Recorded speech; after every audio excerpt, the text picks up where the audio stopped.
Uncle मेरा काला कट्टा बनाना।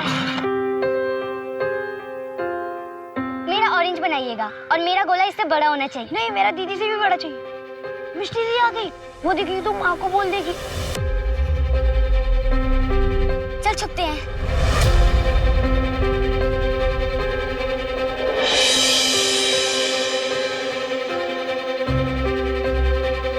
अच्छा वो चली गई। दीजिए भैया। रुक, इधर से जाएंगे तो मिष्टी दीदी देख लेंगी। इधर से चलते हैं।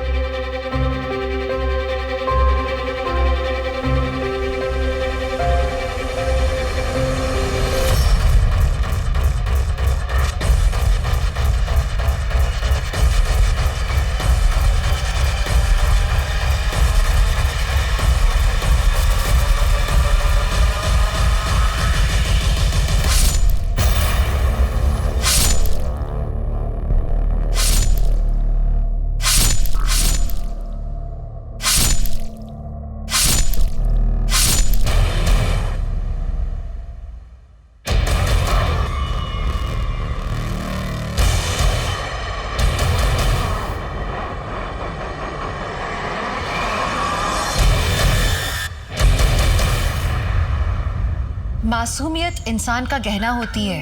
ये हमें आखिर तक अच्छा इंसान बने रहने में मदद करती है। लेकिन अगर कच्ची उम्र में बच्चों के साथ या उनके सामने कोई हादसा हो तो उसका घात सीधे उनकी मासूमियत पर होता है और उसका असर बहुत लंबे समय तक रहता है। या यूं कहें कि अगर सही वक्त पर या सही तरीके से इलाज न हो तो इसका असर ताउम्र रहता है। क्या इस आघात से ये बच्चे अपने परिवार की मदद से उबर पाएंगे? इनका परिवार किस तरह की मदद कर पाएगा? या ऐसा कुछ होने वाला है जो हम लोगों के लिए अकल्पनीय है? सच्ची घटना पर आधारित करीबी रिश्तों को खोल कर उन्हें झकझोर के रख देने वाली आज की कहानी में मैं आपका स्वागत करती हूँ।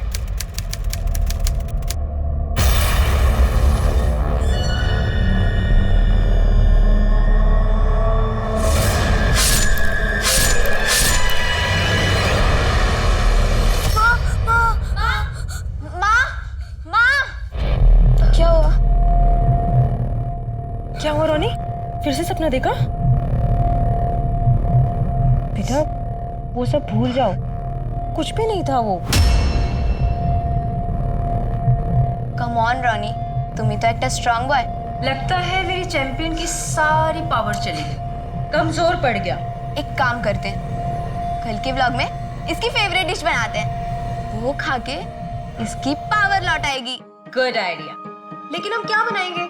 क्योंकि रोनी तो कुछ बोल ही नहीं रहा है। तो कौन सी फेवरेट डिश बनेगी इसकी? कोशा मांगशु। हेलो फ्रेंड्स, सुदीपा's किचन में आप सभी का बहुत बहुत स्वागत है। दोस्तों आज के इस वीडियो में हम बनाने जा रहे हैं कोशा मांगशु। मुझे पता है इस डिश का नाम सुन के ही आपके मुंह में पानी आ गया होगा, लेकिन ये डिश है ही ऐसी। न सिर्फ बंगाल में बल्कि पूरे विश्व में इस डिश को बहुत ज्यादा पसंद किया जाता है। तो आइए शुरुआत करते हैं इसके इंग्रेडिएंट से।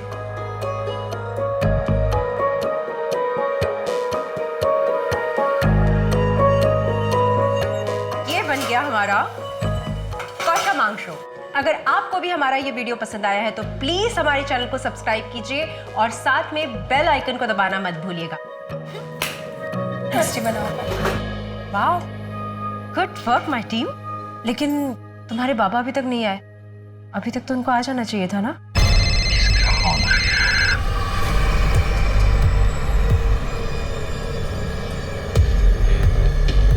हाँ बोलो। हेलो अमित, कब तक घर आओगे? अरे कहा ना अर्जेंट मीटिंग में हूँ मैं। हाँ फ्री होके फोन करता हूँ मैं। अरे तुम लोगों ने अभी तक खाना नहीं शुरू किया? चल। लकड़ी का टेबल। आंटी खाने में क्या बना हुआ है? कोशा मांगशु खाओगी? हाँ।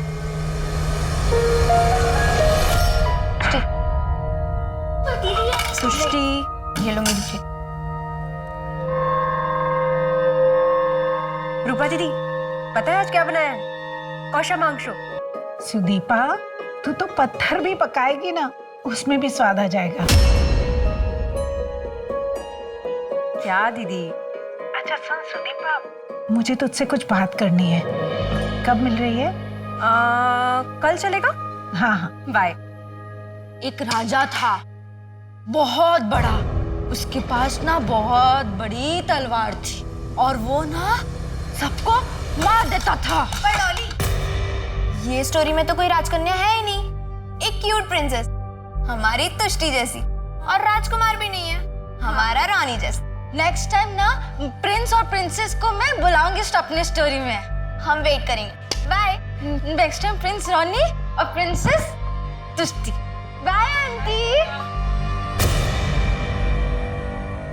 बताइए ना क्यों बुलाया? अरे बताती हूँ, पहले ये तो बता बच्चे कैसे हैं? बच्चों का तो आप पूछिए ही मत, दिन भर इधर से उधर भाग दौड़। और अमित का बिजनेस कैसा चल रहा है? दीदी उनका बिजनेस थोड़ा नरम गरम चल रहा है। तेरे जमाई बाबू इतनी बड़ी प्रॉपर्टी छोड़ के चले गए, पर बच्चा ही नहीं है तो प्रॉपर्टी का क्या करें? एक बात बोलूं, अगर मैं तेरी जिम्मेदारी कुछ कम कर दूं तो तू तुष्टि मुझे दे दे, मैं संभाल लूंगी उसे। कैसी बात कर रही हैं दीदी? सारे बच्चे आप ही के तो हैं। हाँ वो तो ठीक है, लेकिन अगर तुष्टि को मैं लीगली अडॉप्ट कर लूं तो अपनी दीदी के लिए इतना नहीं कर सकती? दीदी मैं अपने बच्चों को किसी को भी नहीं दे सकती, आपको भी नहीं। सॉरी। अरे पॉकेट नहीं है। शुभ्रता को बच्चे बहुत पसंद है ना, तो इतना इंतजार क्यों करवा रही है? तू तो जानती है ना कि मेरे लिए करियर कितना इम्पोर्टेंट है। ओहो, somebody is looking very sexy। काश मैं भी आपकी तरह सेक्सी होती नैना आंटी। मिष्टी की बोल छो? खबरदार मेरे सामने ऐसी लैंग्वेज यूज नहीं करना। सॉरी माँ। कहाँ जा रही हो? रीनार बाड़ी थे, नए चैप्टर्स के नोट्स लेना है। तो रीना का नंबर देकर जाओ मुझे। आपके मोबाइल में सेव है नंबर। এখন যাবো? जाओ, लेकिन जल्दी आना। हाँ बाय। बाय। बाय मिष्टी। रीना। अरे रीना नहीं, राना। तुम मेरा जेंडर क्यों चेंज कर रही हो? अरे आई वॉज जस्ट किडिंग। माँ के बोली थी रीना से मिलने जा रही हो। पता है कल हमारे अफेयर की ना फर्स्ट एनिवर्सरी है, तो मैं ना तुम्हारे लिए कुछ लाया हूँ। Oh thank you. अब मेरा रिटर्न गिफ्ट। कम ऑन यार, अपने बॉयफ्रेंड को एक किस नहीं दे सकती हो? वैसे भी आज हमारे एनिवर्सरी का फर्स्ट डेट है। एक किस।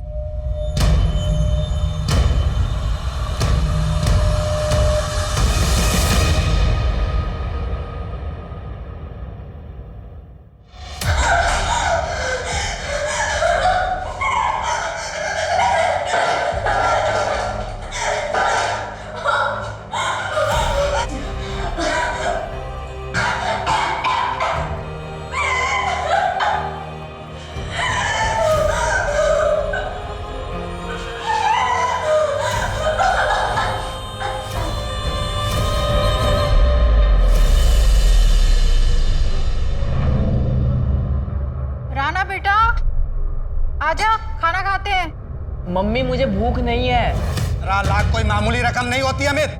ये जो मेरे लड़के हैं ना, वो 15,000 के लिए मर्डर तक कर देते हैं। और सुन,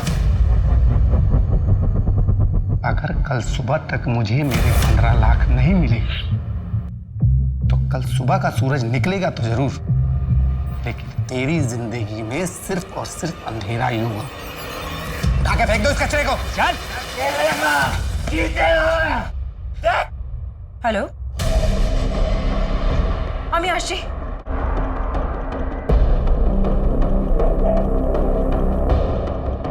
अमित, अमित,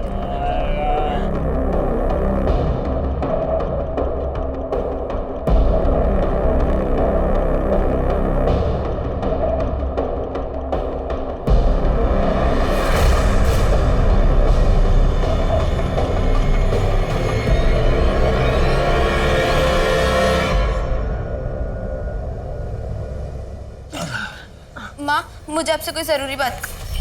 बाबा बाबा क्या हाल है तुम्हारा?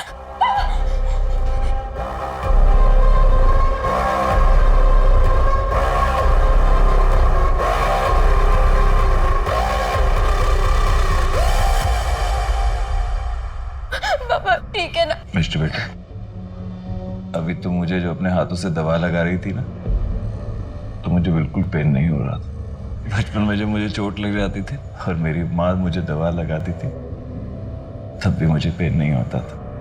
तेरे हाथों ने ना मुझे माँ की याद दिला दी। मेरी माँ तो मुझे छोड़ के चली गई, लेकिन तू मुझे छोड़ के मत जा। नहीं बाबा, मैं कहीं नहीं जाऊंगी। मैं आपको कभी छोड़ के नहीं जाऊंगी बाबा। आ गया नारियल पानी वाला, ये लो बेटा। बाबा, तुम्ही डॉक्टर कथा सुन और आज से जूस नारियल पानी जैसे अच्छी चीजें पीना शुरू कीजिए। ठीक है माता जी, आज से मैं रेगुलर जूस पीऊंगा। ओके?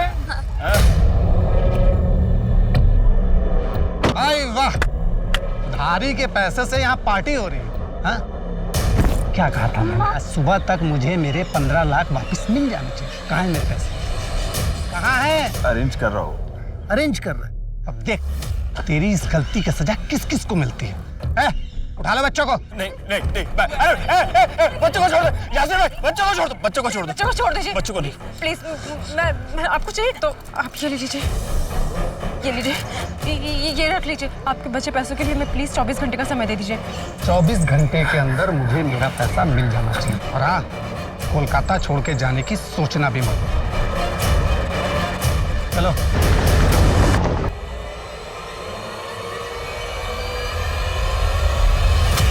जो हो गया वो हो गया, अब हमें कुछ हल तो निकालना पड़ेगा ना।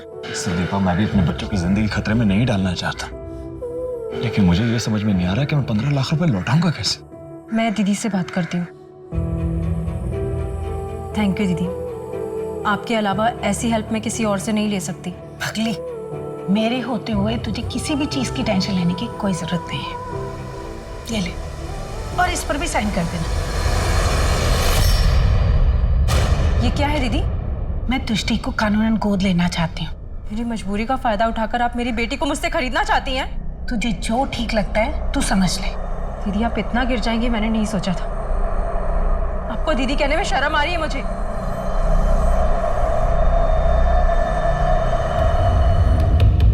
अब किंग की स्टोरी में आएगा एक नया हैंडसम फ्रेंड और ये उसकी क्यूट प्रिंसेस। डॉली ऐसे स्टोरी नहीं बना सकती ना।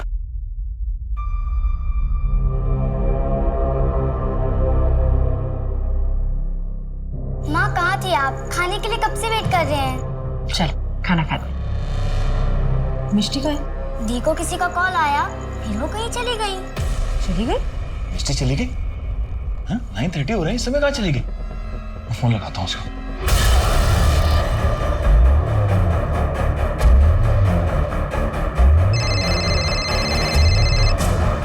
हेलो बाबा, बाबा प्लीज मुझे बचा लो प्लीज बाबा। मिष्टी बेटा, क्या हुआ?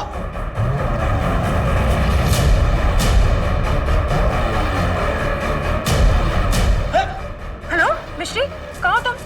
बेटा घबराओ मत, हम अभी आते हैं, ठीक है?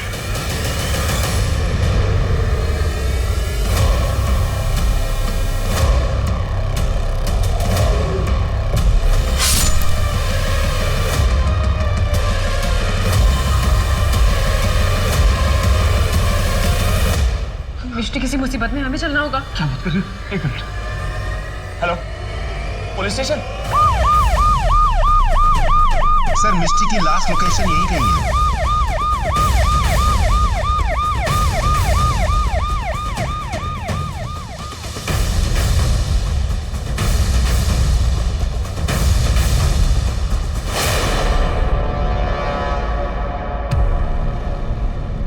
हाँ सर, ये तो वही लड़की है, मिष्टी घोष। खून अभी अभी हुआ है और मोबाइल भी अभी अभी बंद हुआ है। हो सकता है कि कातिल जो है यहीं पर आसपास, और ध्यान से चेक करना, उसके पास हथियार भी हो सकता है।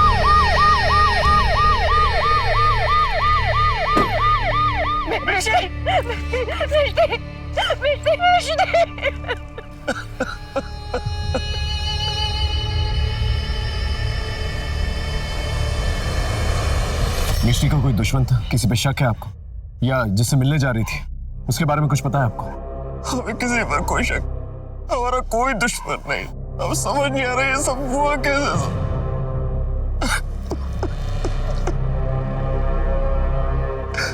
सर आपको लगता है ये आदमी सच बोल रहा है? ऐसा भी तो हो सकता है कोई झूठ बोल रहा हो। इनकी फैमिली हिस्ट्री निकालो, हो सकता है कोई क्लू मिल जाए।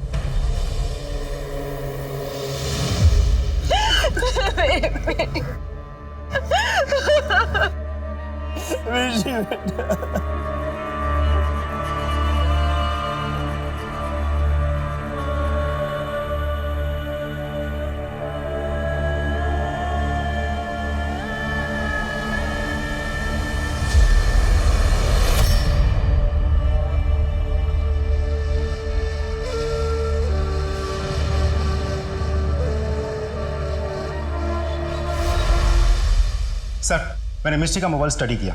उसका एक बॉयफ्रेंड राणा लगातार मिस्टी के टच में था। मिस्टी ने राणा को जो लास्ट मैसेज भेजा था उसने ये लिखा था कि किसी भी कीमत पे इस वीडियो को वो वायरल होने नहीं देगी, और उसने ये भी लिखा था कि बिजॉन और उसके दोस्तों का कहना वो मान चुकी है। इस वीडियो में क्या? सब पता नहीं चल पाया, लेकिन लग रहा है कि कुछ प्राइवेट मोमेंट्स है। और ये बिजॉन कौन है? सब पता करने की कोशिश कर रहे हैं। ठीक है, मिस्टी के बॉयफ्रेंड राणा को बुला के लेके आओ, वो ही क्लियर कर पाएगा इस वीडियो में क्या।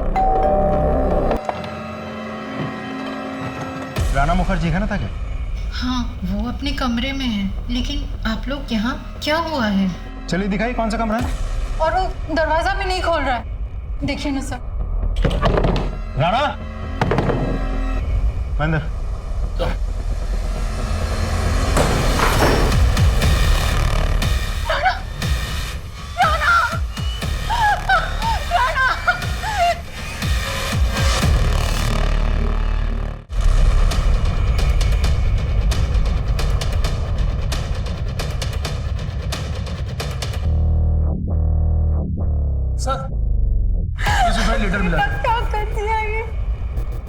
मुझसे बहुत बड़ी मिस्टेक हो गई है।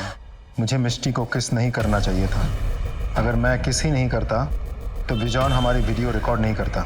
ओ लैला मजनू, क्या चल रहा है ये सब? हाँ, खोलिए, हम कुछ भी करोगे? अरे अरे रुक जाओ, अपनी फिल्म में देखोगे? देखो देखो, मजे करो। ज्यादा शाना बन रहा है। प्लीज इसे डिलीट कर दो। अरे ऐसे कैसे डिलीट करो? इसको तो हम वायरल करेंगे इंटरनेट पे। प्लीज दादा, ऐसा मत करो। हमें दादा मत कहो, अच्छा नहीं लगता। बिजॉन कहो, बिजॉन। बिजॉन भाई साहब, प्लीज आप इसे डिलीट कर दो और हमें जाने दो। अच्छा ठीक है, डिलीट करता हूँ मैं इसको, लेकिन जैसे तूने इसका प्रसाद खाया वैसे मुझे भी खाना। क्या बकवास कर रहे हो तुम? मैं बकवास कर रहा हूँ? हाँ, वीडियो वायरल करो इंटरनेट पे। चलो यहाँ से। पकड़ इसको। छोड़ो उसे।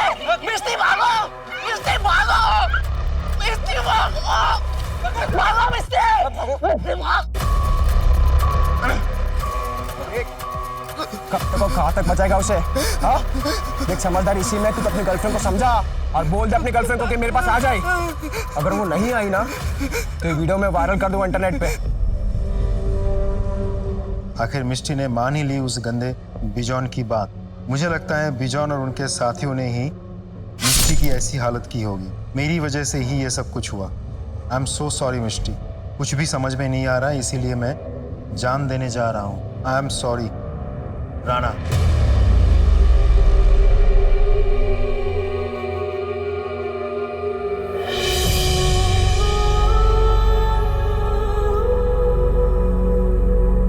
मिष्टी, माँ, दीदी तो 2 दिन पहले ही।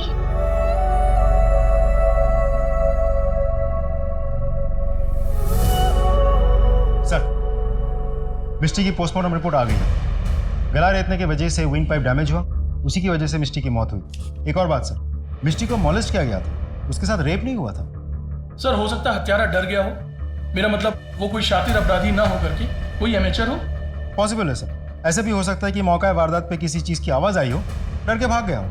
2 टीन्स की मौत हुई है, एक का मर्डर और मोलेस्टेशन हुआ और दूसरे ने सुसाइड किया। सुसाइड की तो वजह है हमारे पास, लेकिन मर्डर की वजह नहीं है हमारे पास। या तो हम वजह ढूंढकर कातिल तक पहुंचे या फिर कातिल को ढूंढें और वजह पता करें। यही 2 ऑप्शंस हैं हमारे पास। सो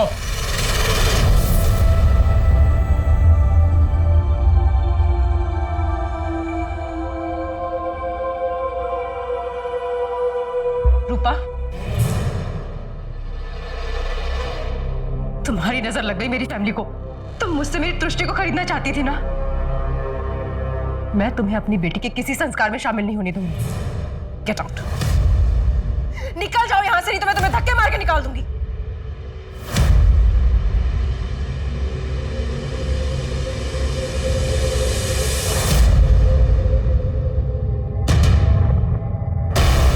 रूपा मासी, एक तो मेरी माँ मुझे आप ही को क्या किसी को भी नहीं बेचती, और अगर आप बहला फुसला के मुझे अपने साथ ले भी लेती तो भी मैं आपके साथ कभी नहीं आती और ना ही कभी आपको अपनी माँ कहती। I hate you.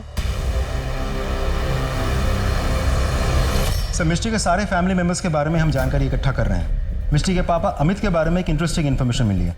ये अमित पक्का जुआरी है और इस जुए के चक्कर में उसके लाखों के कर्जे हो गए हैं और उसी कर्जे की वजह से किसी ने उसे धमकी भी दी है। कीप प्रोबिंग, हमें किसी भी एंगल को जो है नजरअंदाज नहीं करना है। और उससे कहो मुझसे आकर मिल। Right sir.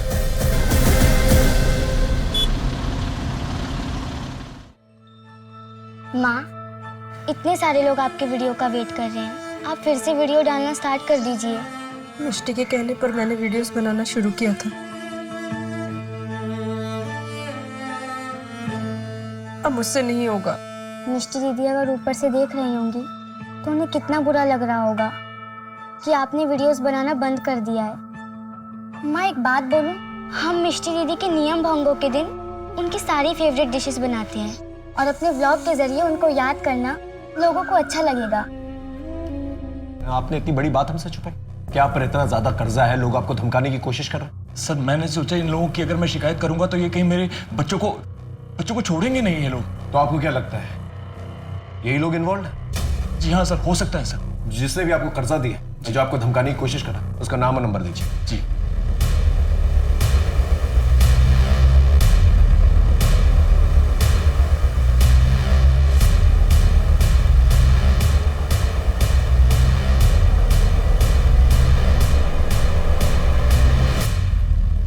सर, लगता है यासिर भाग गया। हेलो एवरीवन, आप लोग बहुत दिनों से मेरे वीडियोस का वेट कर रहे होंगे। शायद आप जानते हो, मेरी बेटी मिष्टी, जिसकी वजह से मैंने ये कुकिंग के वीडियोस बनाना शुरू किए, वो अब इस दुनिया में नहीं है। जब कोई हमारा अपना, हमारा करीबी, हमारा रिश्तेदार हमें छोड़कर भगवान को प्यारा हो जाता है तो हम उसके लिए शोक करते हैं। आज मिष्टी के नियम भंगों पर हम उसके पसंद की सारी डिशेस बनाएंगे। तो आइए शुरू करते हैं।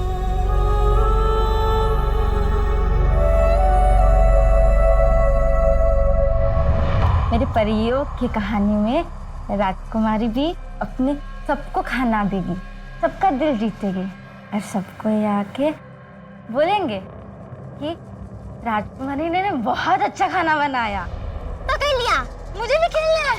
नहीं, तुम बेईमान और बैड गर्ल हो। बैड गर्ल, मैं बैड गर्ल नहीं हूँ, मैं तो गुड गर्ल हूँ। मैं तो स्टोरी बनाती हूँ, तुष्टि बैड गर्ल है।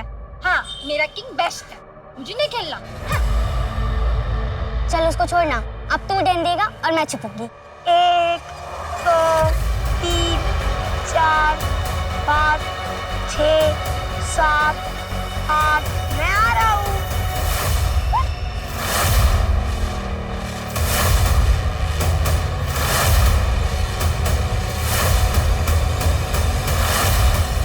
तुष्टि दी, कहाँ पर हो आप? तुष्टि दी, माँ मैं और तुष्टि दी खेल रहे थे और अचानक से तुष्टि दी गायब हो गई। गायब हो गई मतलब? देखो अच्छे से, यहीं कहीं छुपी होगी। मैं आधे घंटे से ढूंढ रहा हूँ, कहीं नहीं मिली। चलो, तुष्टि, वहाँ पर। तुष्टि, सुदीपा, तुम यहाँ देखो, मैं बाहर देख कर आता हूँ। हाँ, तुष्टि, यहाँ पर। तुष्टि, तुष्टि,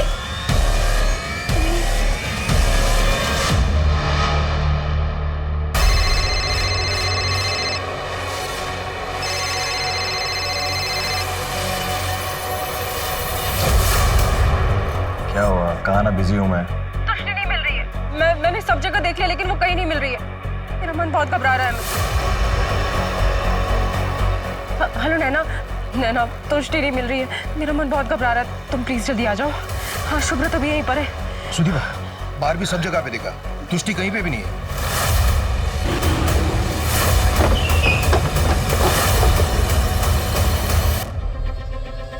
पहले हमारी मिष्टी के साथ ऐसा हो गया और अब तुष्टि गायब है सर। ये हमारे साथ क्या हो रहा है कुछ समझ में नहीं आ रहा है सर। प्लीज हमारी तुष्टि को ढूंढ लीजिए। बेटा किसी अनजान आदमी को देखा था तुमने? नहीं। कोई सस्पिशियस आदमी जो तुष्टि से बात कर रहा हो? हाँ, डॉली दीदी आई थी पर हमने उन्हें भगा दिया।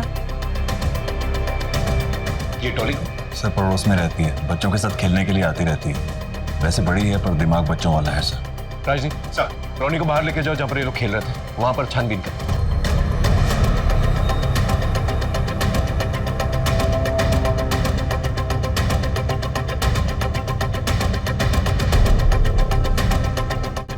सर सब जगह देख लिया अच्छे से, तुष्टि कहीं नहीं है। आसपास कोई सीसीटीवी? नहीं सर। तुष्टि के फोटोग्राफ्स को आसपास के पुलिस स्टेशन में भेजो और जितनी भी सड़कें हैं, गाड़ियां हैं, नाकाबंदी करवा था। इस घर में एक मर्डर पहले ही हो चुका है। You can't afford another one.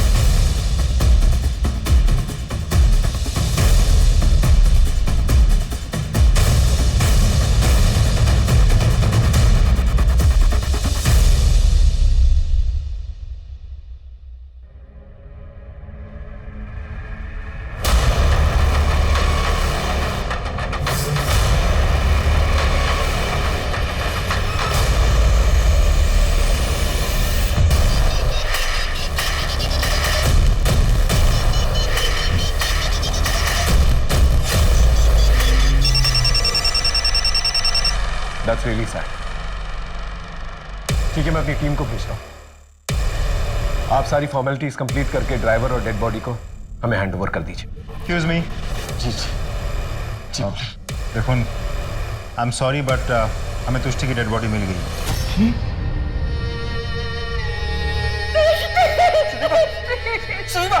संभालिए। अरे बेटा, बच्चा, रोनी को क्या हो गया? रोनी, बेटा, रोनी, रोनी को क्या हो गया? रोनी। जिस बात का डर था वही हुआ। सुदीपा की एक और बेटी की हत्या कर दी गई। क्या होगा? क्या ये घिनौना खेल अब रुकेगा? क्या एक माँ अपने बिखरते हुए परिवार को बचा पाएगी?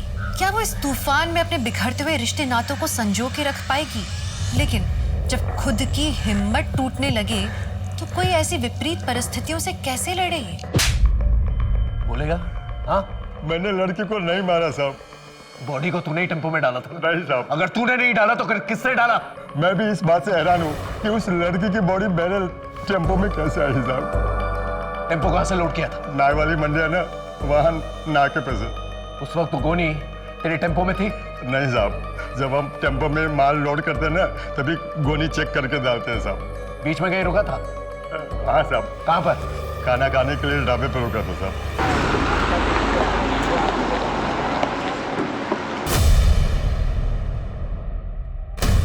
ये वो जिसने तुष्टि की बॉडी को टेम्पो में फेंका था। लेकिन सर इसने तो चेहरे पे रुमाल बांध रखा है और टोपी भी पहन रखी है। राइट, क्योंकि उसे बहुत अच्छे से पता है यहाँ सीसीटीवी लगे हैं और हम फुटेज चेक करेंगे। बहुत ही स्मार्ट प्लेयर है, हमेशा हमसे 2 कदम आगे। ये जो कोई भी है इस तुष्टि के घर की ज्योग्राफी को अच्छी तरह से जानता है। पहले मिष्टी का मर्डर हो जाता है, उसको मोलेस्ट करने की कोशिश करते हैं लेकिन उसका रेप नहीं होता है। फिर बाद में तुष्टि गायब हो जाती है और फिर तुष्टि की लाश जो है घर से दूर ट्रक में किसी ढाबे के पास मिलती है। वो एक कड़ी तो है जो इन सब कड़ियों को जोड़ सकती है। एक काम करो राजदीप, जितने भी फैमिली मेंबर्स हैं, आस पड़ोस के लोग हैं, पुराने नौकर चाकर, प्रोफेशनल दोस्त, दुश्मन, सब, इन सब की एक लिस्ट निकाल, उन सबसे पूछताछ कर। दरिया में खसखस ढूंढने वाली बात है।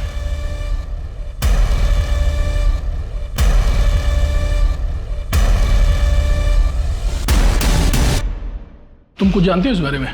सर, वो दोनों बच्चे बाहर आइसक्रीम खाने गए हुए थे तो वहाँ पर उन लोगों ने मर्डर देखा। वो लोग बहुत डरे हुए हैं। ठीक है, जरूरत पड़ेगी तो दोबारा पूछताछ करेंगे। सर, इस घर में काम करने वाली मेड ने बताया कि रोनी और तुष्टि ने एक मर्डर होते देखा था। तब से रोनी बहुत डरा भी हुआ है सर। घर वालों ने ये बात हमसे छिपा करके रखी है सर। बच्चों ने कौन सा मर्डर देखा?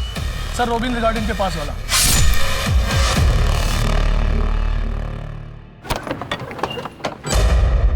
रविंद्र गार्डन में जो मर्डर हुआ था उसे तुष्टि और रोनी ने अपनी आंखों से देखा। ये बात आपने हमें बताई क्यों? रोनी ने जब से उस मर्डर को देखा था वो बहुत डर गया था। कई बार तो वो रात में चीखता चिल्लाता भी था। रोनी से मिल सकते हैं? सर, रोनी की हालत बहुत खराब है, ना वो कुछ खा पी रहा है, ना किसी से बात कर रहा है, बस एक कोने में देखता रहता है। वैसे रविंद्र गार्डन में जो मर्डर हुआ था, हो सकता है वो मर्डर्स अपने गवाहों को खत्म करने के लिए उन्होंने तुष्टि का मर्डर किया। अगर ये बात सही है तो रोनी उनका अगला टारगेट हो सकता है। आप लोग चौकन्ने रहिएगा। वैसे हम लोग ने आसपास जो है पेट्रोलिंग बढ़ा दी है। एक और बात, उस दिन रोनी कह रहा था कि एक लड़की डॉली उन लोगों के साथ खेलने आई थी, लेकिन तुष्टि ने मना कर दिया था। क्या हम उस लड़की से बातचीत कर सकते हैं? सर यही टाइम है डॉली के घर आने का, बस आती ही होगी। आ गए। डॉली बेटा। अरे अंकल, अंकल, अरे अंकल, आप कैसे हो? मैं अच्छा हूँ बेटा, आप कैसे हो?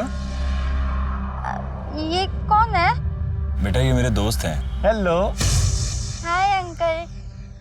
आपकी स्माइल ना मेरे जो कहानी नहीं है स्टोरी उसके प्रिंस के जैसा है। और आप भी ना बहुत स्वीट हो। हाँ, रसगुल्ला जैसे। बिल्कुल रसगुल्ला जैसे। आप मेरी कहानी सुनोगे? हाँ बिल्कुल सुनेंगे। एक जंगल था बहुत बड़ा, वहाँ पे एक बहुत बड़ा महल था। महल में ना राजा था, उसके पास ना इतनी बड़ी तलवार थी। हाँ, और उसने ना वो जंगल में जाके पेड़ को काट के ना उसने बहुत बड़ी महल बनाई उसने। और फिर ना उसके पास ना एक प्रिंस थी, एक प्रिंसेस। ओके, प्रिंसेस थी, बहुत प्यारी थी वो। तुष्टि नहीं, तुष्टि जैसे। हाँ तुष्टि। और प्रिंस ना बहुत बड़ा था। अच्छा, वो ब्यूटी एंड द बीस्ट। ओ ब्यूटी एंड द बीस्ट जैसे। तो तुम बीस्ट को जानती हो? हाँ, ये रहा ना मेरे गोदी में। अच्छा एक बात बताओ, हाँ। तुष्टि तो तुम्हारी फ्रेंड है। हाँ। तो तुम जब खेलने आई थी उसके साथ, तो उसने मना क्यों कर दिया तुमसे खेलने?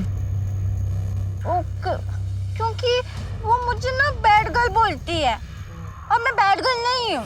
मम्मी ने कहा I am not bad girl. अच्छा मैं जाती हूँ, ठीक है? Bye bye. Thank you Amit, thank you so much. Hello sir, Bijon और उसके साथियों को पकड़ लिया है। सर मैंने मिश्री का मर्डर नहीं किया है और नहीं तुष्टि का। अगर नहीं मारा तो मैंने भागा क्यों वहां से? भागा ना वहां से। जब मिश्री का मर्डर और मोलेस्टेशन हुआ तभी मैं समझ गया था कि आप मुझ तक पहुंच जाएंगे, क्योंकि उसके पहले मैंने मिश्री के कुछ गलत हरकत की थी। सर मैं बहुत डर गया था, इसलिए भागा। जब तक ये सच ना बोले ना, अच्छी तरह से खातिरदारी करो। सर, मैंने अमित के बैंक अकाउंट चेक किया, एक इंटरेस्टिंग बात पता चली। अमित ने 2 महीने पहले ही अपने 4 बच्चों के नाम 25-25 लाख का इंश्योरेंस लिया है। अच्छा। Yes sir. एक और बात, अमित के साथ कई लड़कियों के रिश्ते रह चुके हैं, उनमें से खास है नैना। ये नैना है तो अमित की वाइफ की बेस्ट फ्रेंड, लेकिन इन दिनों अमित की खास बन गई है। लगता है हमें तो नैना से मिलना पड़ेगा। आपने ठीक कहा सर। नैना के साथ एग्जैक्टली आपका क्या रिश्ता है? तो आपको नैना और मेरे रिश्ते के बारे में पता चल चुका है। मेरे पति आदमी अच्छे हैं, लेकिन मर्द कमज़ोर है। मुझे चाहिए था कि कोई मेरी केयर करे, और तब मेरी मुलाकात अमित जी से हुई। मुझे ऐसा लगा कि मेरी तलाश पूरी हो गई है। साथ ही मुझे गिल्ट भी था, सुदीपा के लिए गिल्ट फील होता था। आपका वाइफ है, सब जानते हो? सर मुझे इस बात से कोई फर्क नहीं पड़ता कि उसे पता है या नहीं पता है। वो अपने कुकिंग के वीडियोस बनाए और उसमें खुश रहे। मेरे बहुत सारे अफेयर्स हैं, उनमें से नैना भी एक है। अमित की बातों से कभी ऐसा लगा आपको कि एक्स्ट्रा मैरिटल अफेयर के अलावा वो कोई संगीन जुर्म भी कर सकता है? वो रोमांटिक ज़रूर हैं, लेकिन वो अपने बच्चों को नहीं मार सकते। अमित जी, आपने अपने बच्चों के लिए इतनी महंगी पॉलिसीज ली, आप पे लाखों का कर्जा है, साथ ही आपकी वाइफ की बेस्ट फ्रेंड के साथ आपका अफेयर चल रहा है, और अब एक के बाद एक आपकी दोनों बेटियों की मौत हो जाती है। अमित जी, इतना सब कुछ कोइंसिडेंस नहीं हो सकता। अगर आपके पास कोई सबूत है या चश्मदीद गवाह है तो लेकर आइए, बात करते हैं। चलता हूँ। नमस्कार। घिरना रही मुझे अपने आप से। मेरा हस्बैंड मेरी बेस्ट फ्रेंड के साथ, मैं तो कह भी नहीं पा रही हूँ। मेरी नाक के नीचे इतना सब कुछ चल रहा था और मुझे कुछ भी पता नहीं चला। लेकिन तुम लोगों को जो करना था तुम लोगों ने कर लिया, और आगे भी तुम लोग जो करना चाहते हो कर सकते हो, क्योंकि अब तुम दोनों का मेरी जिंदगी में कोई अस्तित्व ही नहीं है। मैं जा रही हूँ टीटू और रोनी को अपने साथ लेकर। सुदीपा, ये क्या कह रही हो तुम? कहाँ जाओगी और कहाँ रहोगी? मेरे घर। सुदीपा की बहन भी जिंदा है। हम दोनों के बीच चाहे कितने ही मनमुटाव क्यों ना हो, चाहे कितने भी झगड़े क्यों ना हो जाए, हमने रिश्तों में कभी धोखेबाजी नहीं की।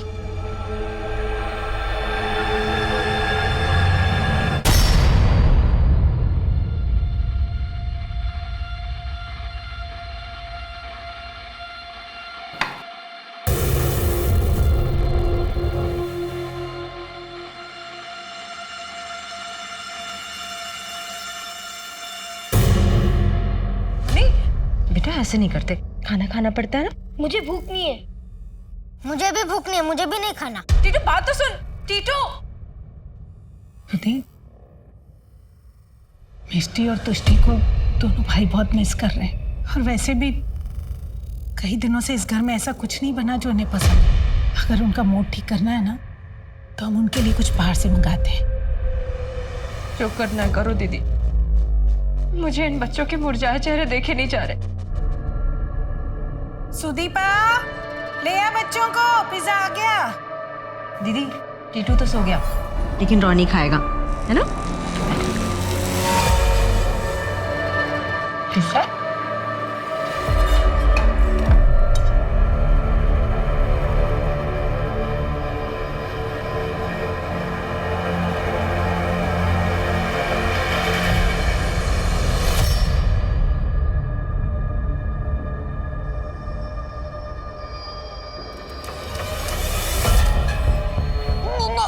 Ronnie, Ronnie,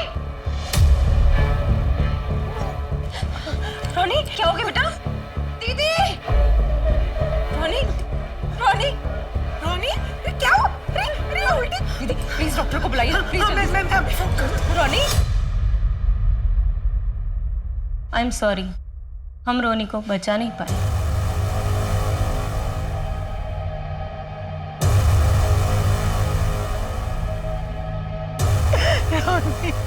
ma'am I am sorry for you, लेकिन मैम हमें अपनी इंक्वायरी करनी होगी। आप प्लीज हमें बता सकती हैं कि रोनी ने क्या खाया था? होटल से पिज्जा मंगवाया था, बस वही खाया था उसने। ये पिज्जा घर में और किसी ने खाया था? नहीं, घर में शोक चल रहा है ना, हम ये पिज्जा तो टीटू को भी खिलाने वाले थे, पर वो पहले ही सो गए। राजदीप, ये पिज्जा जिस दुकान से आया था उसके ओनर को बुला के लेके आओ, और वो बचे हुए पिज्जा को फोरेंसिक जांच के लिए भिजवाओ। हाँ दादा, रूपा जी ने हमारे यहाँ से ही पिज्जा ऑर्डर किया था, हमने ताड़ाताड़ी भेज दिया था। और हमारे यहाँ तो हाइजीन का बहुत अच्छे तरीका से ख्याल रखा जाता है। मतलब अगर हमारे यहाँ से भेजा हुआ पिज्जा में कोई भी खराबी होता तो बाकी का कस्टमर से भी कंप्लेन आता था ना, लेकिन ऐसा हुआ नहीं। अच्छा एक बात बताइए। जी सर। उस दिन डिलीवरी बॉय कौन था? रमेश, रूपा जी के घर में रमेश पिज्जा डिलीवरी देने गया था, लेकिन दादा वो डिलीवरी करके रिटर्न नहीं दिखा रहा इधर। मतलब वो डिलीवरी करके वापस नहीं आया, और उसका मोबाइल भी कंटिन्यू स्विच ऑफ है, क्योंकि एप्लीकेशन से वो एग्जिट है। रमेश की फोटो को अपने खबरों में सर्कुलेट करो। रमेश का गायब होना और रोनी की मौत, ये कोई कोइंसिडेंस हो नहीं सकता। सर, सुदीपा के घर से बच्चों को उठा लेने की धमकी देने वाले यासिर को हमने अरेस्ट कर लिया सर। 12/7 में छिपा बैठा था।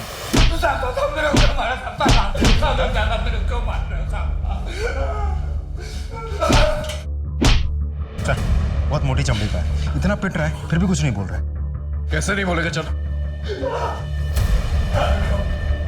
देख यार, ये सिर्फ शुरुआत है। सच सच बता, तूने ही सुदीपा के 3 बच्चों को मारा है ना? कैसे मारा, किस हथियार से मारा? सच सच बता, देख सच सच बता, वरना तुझे यहाँ पर गाड़ देंगे। ये सच है कि मैं अमित से मिलने गया था और उसके बच्चों को उठा ले जाने की धमकी भी दी थी, लेकिन अम्मी कसम साहब मैंने किसी बच्चे को नहीं मारा। जब मिष्टी की मौत की खबर मिली तो मैं डर गया। मैं सोचा कि कुछ दिनों के लिए अंडरग्राउंड हो जाता हूँ, क्योंकि मुझे मालूम था आप लोग सबसे पहले मेरे को ही उठाएंगे। मैं एक छोटा मोटा धंधा करता हूँ साहब, मेरे पैसे थे अमित के पास। सर, उस गायब डिलीवरी बॉय की लास्ट लोकेशन मिल गई।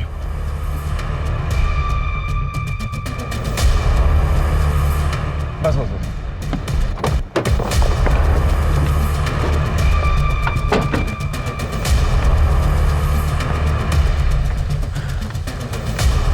ये डिलीवरी बॉय का लास्ट लोकेशन।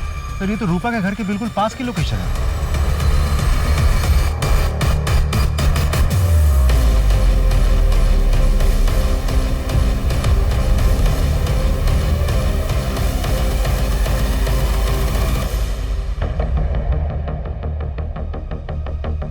राजदीप, ये केस और भी उलझता जा रहा है। आसपास देखो, कोई सीसीटीवी कैमरा, उसकी फुटेज चाहिए मुझे।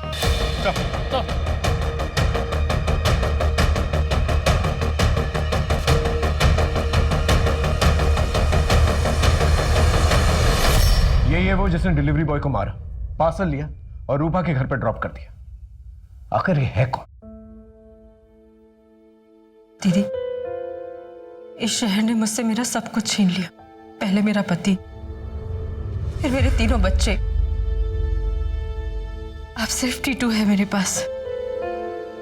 दीदी, मैं टीटू के साथ बिल्कुल भी रिस्क नहीं लेना चाहती। इस शहर में मेरा दम घुटता है। मैं एक पल के लिए भी अब यहाँ नहीं रहना चाहती। इसीलिए मैं टीटू के साथ इस शहर को छोड़कर हमेशा के लिए सिलीगुड़ी जा रही हूँ। मैं समझ सकती हूँ और शायद तुम्हारे लिए यही ठीक होगा। सर, हम अमित का फोन ट्रैक कर रहे थे तो एक नई बात पता चली। Latest call records.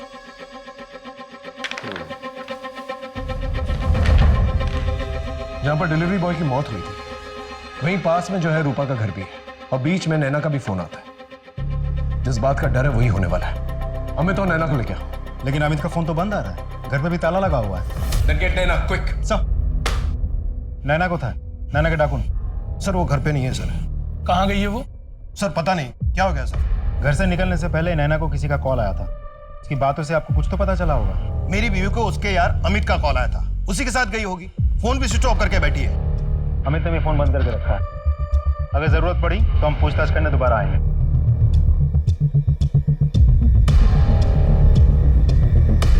सर, ये अमित और नैना दोनों गायब है। दोनों के फोन बंद है। अमित रूपा के घर से निकल के नैना के घर की तरफ जाता है, फिर अमित और नैना दोनों मिलकर जो है डायमंड हार्बर की तरफ जाते हैं। डायमंड हार्बर वो जगह है जहां पर बहुत सारी क्रिमिनल एक्टिविटीज होती है और बहुत सारे क्रिमिनल्स हैं। तो हो सकता है दोनों के दोनों मिलकर जो है कुछ प्लानिंग कर रहे हैं, क्योंकि वहां पर जाके उनका मोबाइल फोन स्विच ऑफ हो जाता है।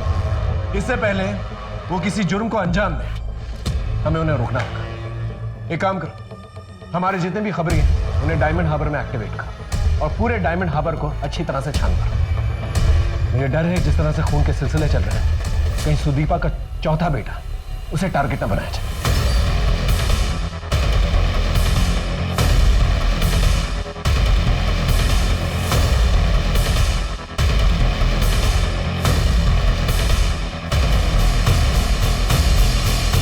सर, एक खबर मिली है।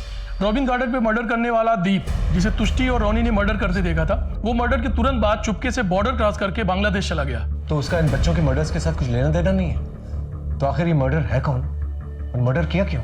सर, आपके ऑर्डर के अनुसार हमने घर पे सभी मेंबर्स के मोबाइल्स चेक किया, डेटा खंगाले, लेकिन घर के सबसे छोटे बच्चे टीटू के मोबाइल रिकॉर्ड्स पर हमने ध्यान ही नहीं दिया। और सबसे इंपॉर्टेंट लीड हमें उसी के मोबाइल से मिली। क्या? हाँ सर, इस मोबाइल से सिर्फ एक ही नंबर पर बात होती थी, जो कि डायमंड हार्बर एरिया में रजिस्टर्ड है। एड्रेस तो सही है लेकिन नेम फेक है। और ये वही डायमंड एरिया है जहां पर अमित अपनी गर्लफ्रेंड को लेकर गया है। हाँ सर, वो डायमंड हार्बर एरिया में रजिस्टर्ड फोन नंबर मिष्टी, तुष्टि और रोनी, इन तीनों के क्राइम सीन पर और क्राइम के टाइम पर लोकेट हुआ है। और सर, ये नंबर वेलकम धाबा पे भी लोकेट हुआ है, जब तुष्टि की बॉडी को टेम्पो में डाली गई थी। सुदीपा को सावधान किया? हाँ सर, हमने कॉल किया था लेकिन वो सिलीगुड़ी के लिए निकल चुकी थी। उनकी बड़ी बहन ने कहा कि इन दिनों उनका मन कोलकाता में नहीं लग रहा था और सबसे छोटे बच्चे को लेकर भी वो बहुत परेशान रहती थी। उस मर्डर का मोबाइल अभी करंटली कहाँ लोकेट हुआ है? सर, एक मिनट चेक करना होगा। हाँ सर, करंटली सिलीगुड़ी जाने वाले हाईवे के पास ही। Let's go sir.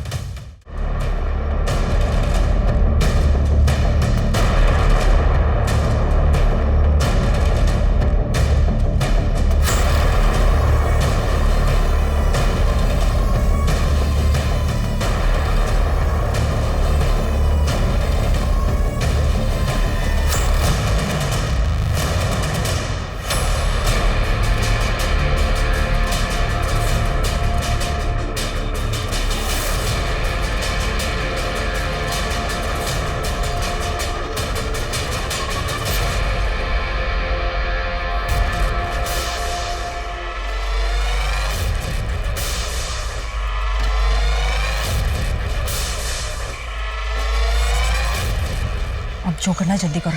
अगर 100 कर उठ गया ना तो मारना बहुत मुश्किल हो जाएगा।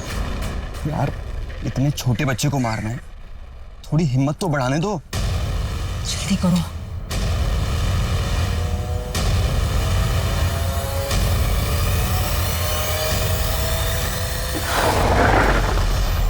हथियार नीचे, नीचे हथियार। चला बच्चे से दूर हट। चेक करो बच्चा ठीक है कि नहीं।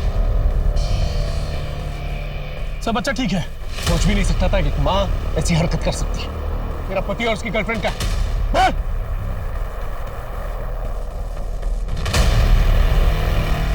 वो जिंदा है, जल्दी से हॉस्पिटल लेके जा। सर, सुनील से मैं कॉलेज के समय से प्यार करती हूँ। एक बार कुछ सड़क छाप लड़कों ने मुझे छेड़ा था।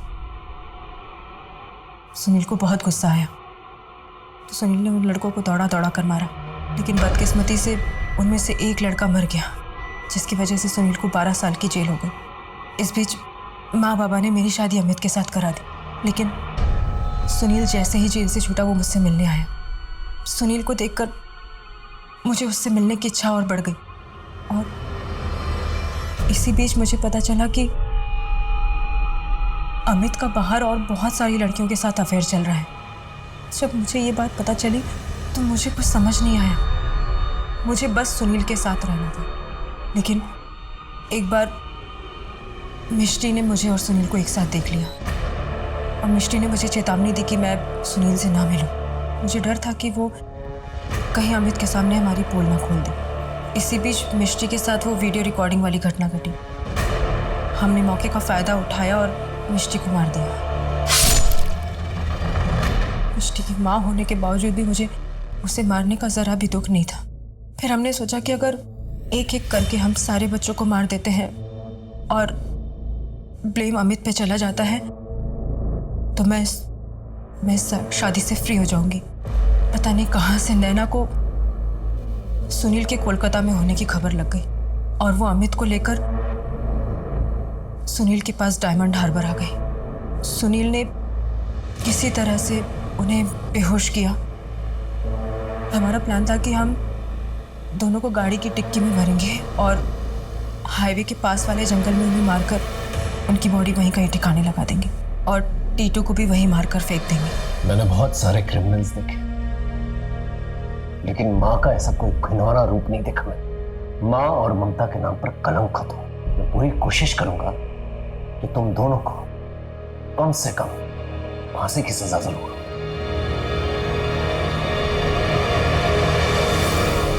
जो हुआ उस पर विश्वास नहीं हो पा रहा ना। एक माँ अपना प्यार पाने के लिए अपने बच्चों को एक के बाद एक मार कैसे सकती है? ये कैसे हो सकता है? हो सकता है क्योंकि ये हुआ है। इंसान के अंदर सत और असत का संघर्ष हमेशा चलता रहता है। हमारे अंदर का रॉ एनिमल इंस्टिंक्ट यानी स्वाभाविक पशु प्रवृत्ति और संस्कार परंपरा के बीच की लड़ाई हमेशा जारी रहती है। सुदीपा और अमित के मन में भी यही चल रहा था। वो अपने एनिमल इंस्टिंक्ट से हार गए और उनके 3 बच्चे, उनकी जान चली गई। जब इंसान अकेला होता है तो इसके परिणाम भी सीमित होते हैं, लेकिन जब इंसान शादी करके बच्चे पैदा करके अपनी पशु प्रवृत्ति से हारता है तो परिणाम बहुत भयंकर होते हैं। आज की कहानी से सीखने को ये मिलता है कि इंसान को हर गलत मोड़ पर रुकने का मौका मिलता है, बशर्ते वो सतर्क रहे। जैसे एक मौका सुदीपा को मिला था जब वो जेल से छूटकर नई जिंदगी शुरू करने वाली थी। तब उसे अपने पुराने प्रेमी सुनील से बच के, उससे दूर रह के आगे होने वाली तबाही को रोकना चाहिए था। ऐसा ही मौका अमित को भी मिला था जब गुंडे उसके घर में घुसकर कर्जा वसूलने के लिए उसे धमका रहे थे। वो अपनी बुरी आदतों को छोड़ के अपने परिवार को बिखरने से बचा सकता था। तो आप सही समय पर सही निर्णय लें, इस आशा के साथ मैं दिव्यांका त्रिपाठी दहिया लेती हूँ आपसे विदा। फिर मिलेंगे सच्ची घटनाओं पर आधारित कहानियों के साथ। आप देखते रहें क्राइम पेट्रोल सतर्क। जय हिंद।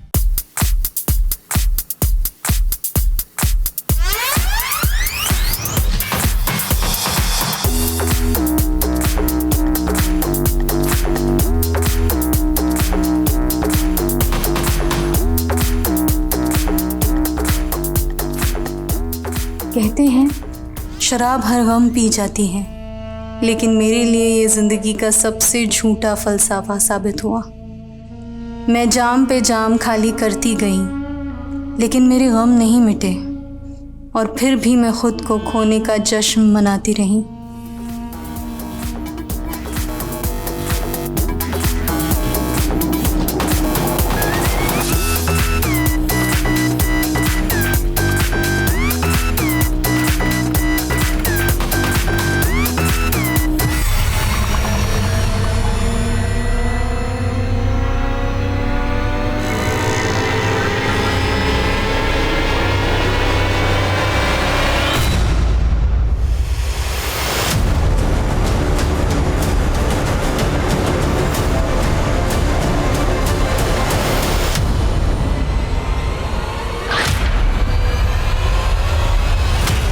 कहते हैं किसी की एक बुराई उसकी सारी अच्छाइयों को खा जाती है, पर बुराइयां किस में नहीं होती।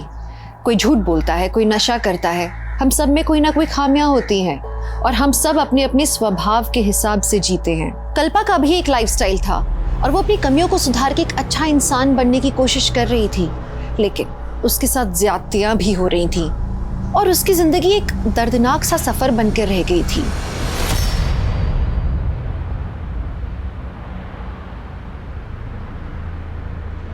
जिंदगी से भागते भागते थक गई थी मैं, समझ ही नहीं पा रही थी आखिर मेरी मंजिल थी क्या। लेकिन मैं मरना नहीं चाहती थी, मुझे अपने परिवार के लिए जीना था।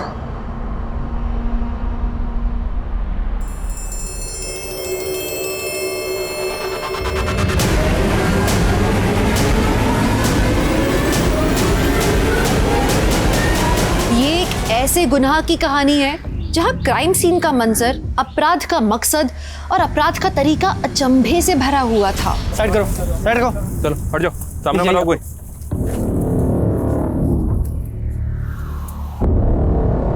सर लगता है इस लड़की का रेप करके इसको मार के यहाँ फेंक दिया। ये एक ऐसी क्राइम मिस्ट्री थी जो पुलिस के लिए सॉल्व करना बहुत चैलेंजिंग था और उतनी ही चैलेंजिंग कल्पा की जिंदगी थी जिससे वो लगातार जूझ रही थी।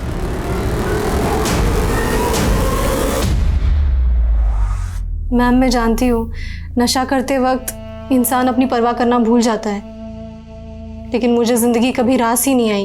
तुम यहाँ रहकर 40 दिन का एक सेशन पूरा करो और इसके बाद तुम शराब को कभी हाथ नहीं लगाओगी। लेकिन मैम, मुझ पर काफ़ी कर्जा है, मैं 40 दिनों के लिए जॉब से छुट्टी नहीं ले सकती। क्या आप प्लीज़ मुझे कोई दवा सजेस्ट नहीं कर सकती? कल्पा, नशा दवा से नहीं, तुम्हारी स्ट्रॉन्ग विल पावर से ही छूटेगा। और क्या बाहर रहकर तुम खुद पर कंट्रोल कर पाओगी? बेबे तू कंट्रोल से बाहर होती जा रही है। वो कुड़ी तेनू मेरे खिलाफ भड़का रही है ना, मैं तेनू ओदे नाल नहीं रहन दवांगा। मैं हुणे ओदा सामान चक के बाहर फेंकता हूं। रुक तेजिंदर, रुक जा। खबरदार जो तूने उसके सामान को हाथ लगाया। वो ना मेरी पीछे किराया देती है मैनू, तू ना मेरे गुजारे के लिए मुझे खर्चा नहीं देता। अकेला छोड़ के गया था तू मैनू। अकेला छोड़ गया था तू याशी करेगी? अपनी बेबे को तू याश बोलता है? अरे शर्म नहीं आती तेनू? चल निकल यहाँ से, दफा हो जा। बेबे तू उस लड़की के लिए मेरी इज्जत तार रही है ना, देख लूंगा तुझे। खस मानू खानिया। आंटी क्या हुआ ये तेजिंदर भैया इस तरह? अरे नाम मत ले उस कुत्ते का, सारे मूड की ना बैंड बजा के चला गया। चिल्ला चिल्ला के ना मेरा गला सूख गया है। तू जुगाड़ लाई है?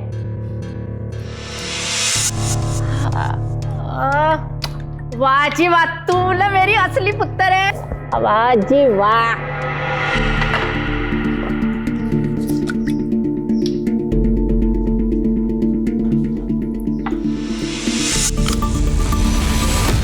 कल्पा, नशा दवा से नहीं, तुम्हारी स्ट्रॉन्ग विल पावर से ही छूटेगा।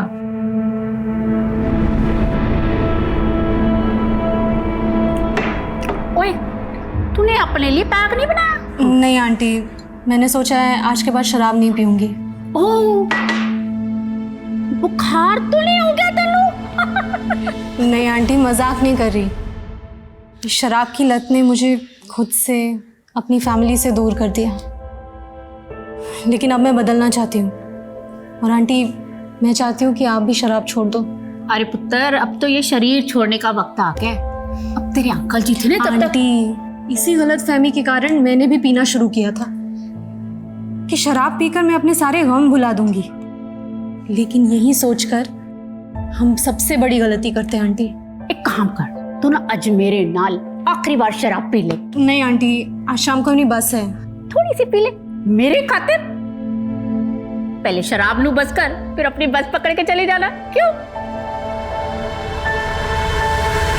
मैं एक परवानी की तरह थी, जानती थी आग से खेलूंगी तो जल जाऊंगी, लेकिन फिर भी ये खेल रुक ही नहीं रहा था।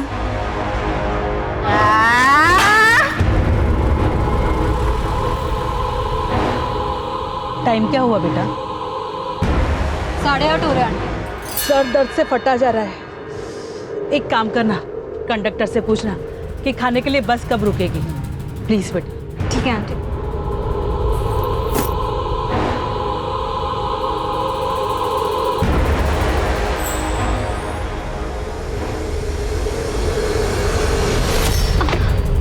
So sorry sorry. नहीं नहीं, कोई बात नहीं, कोई बात नहीं।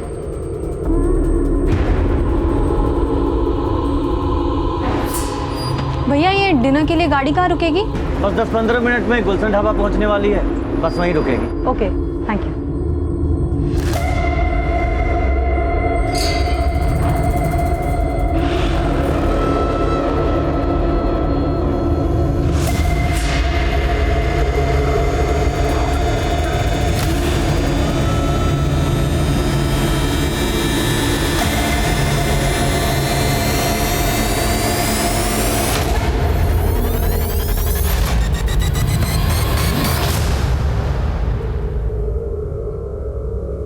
खाना खाएगी तू?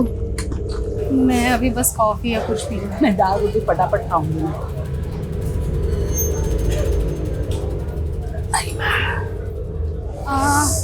आंटी मैं अभी आती हूँ। हाँ।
पीछे हटो, साइड करो, साइड करो।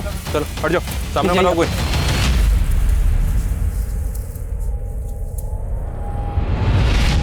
सर लगता है इस लड़की का रेप करके इसको मार के यहाँ फेंक दिया।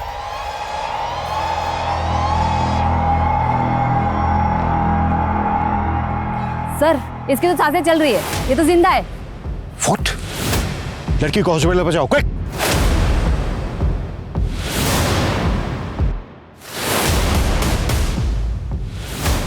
सर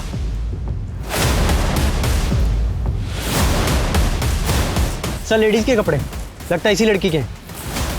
और सर कपड़े फटे हुए भी हैं।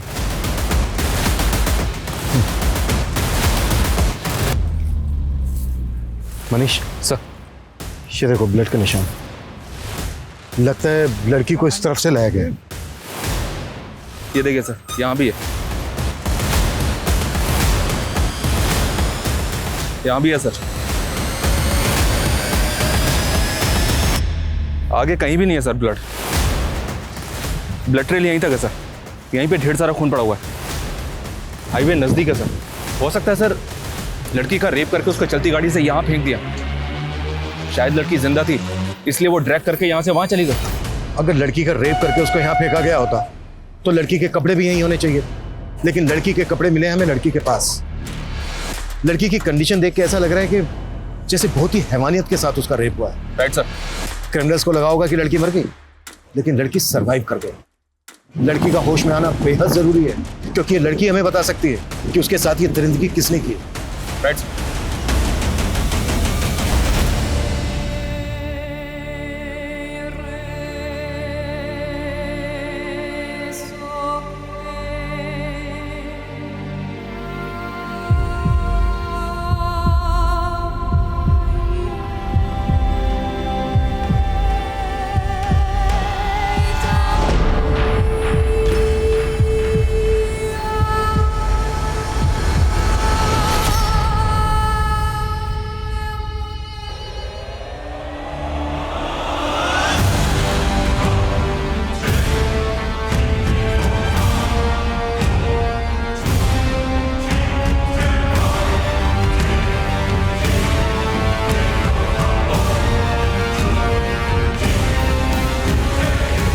ऑफिसर, वो लड़की कोमा में चली गई है।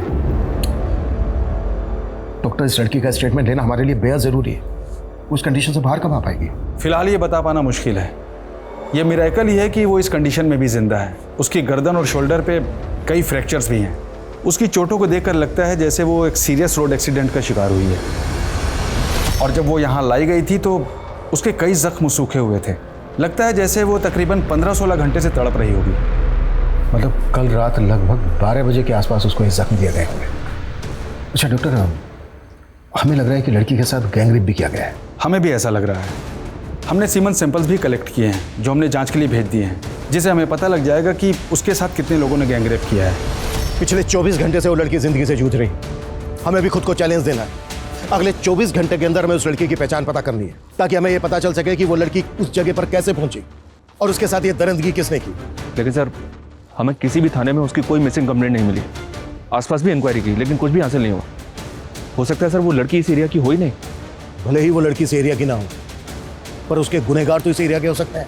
इस एरिया के जितने भी उठाए गए हिस्ट्री शीटर हैं, सबको उठाओ, कुटो। पुलिस कोई कोताही नहीं बरत रही थी। उन्होंने कई लोकल गुंडों और हिस्ट्री शीटर्स को इंटरोगेट किया, लेकिन कोई सफलता हासिल नहीं हुई। और कल्पा का परिवार कहाँ था, वो अभी तक उसकी पहचान के लिए सामने नहीं आया था। कल्पा, उठ जा बेटा, 8 बज गए। उठो उठो जल्दी, उठो ना बेटा। चलो उठो, 8 बज गए ना बेटा, उठ जाओ। मंजुला, सोने दे इसे कुछ देर और। वैसे भी आज संडे है, इसे कौन सा कॉलेज जाना है? पर पापा, आप संडे को कहाँ जा रहे हो? फैक्ट्री में बड़ा ऑर्डर आया है। संडे का एक्स्ट्रा पार्टी कमाने का मुझे भी मौका मिला है। नहीं नहीं पापा, आप वैसे ही रोज ओवर टाइम करते हो। कम से कम संडे को तो आराम कर लिया करो। एक बेटी का बाप हूँ मैं। कल को तेरी शादी भी तो करनी है। नहीं, मुझे शादी नहीं करनी। बीए पूरा होते ही मैं भी जॉब करूंगी। मुझे आपका हाथ बटाना है। इतनी जल्दी मुझे विदा करने का मत सोचो आप लोग।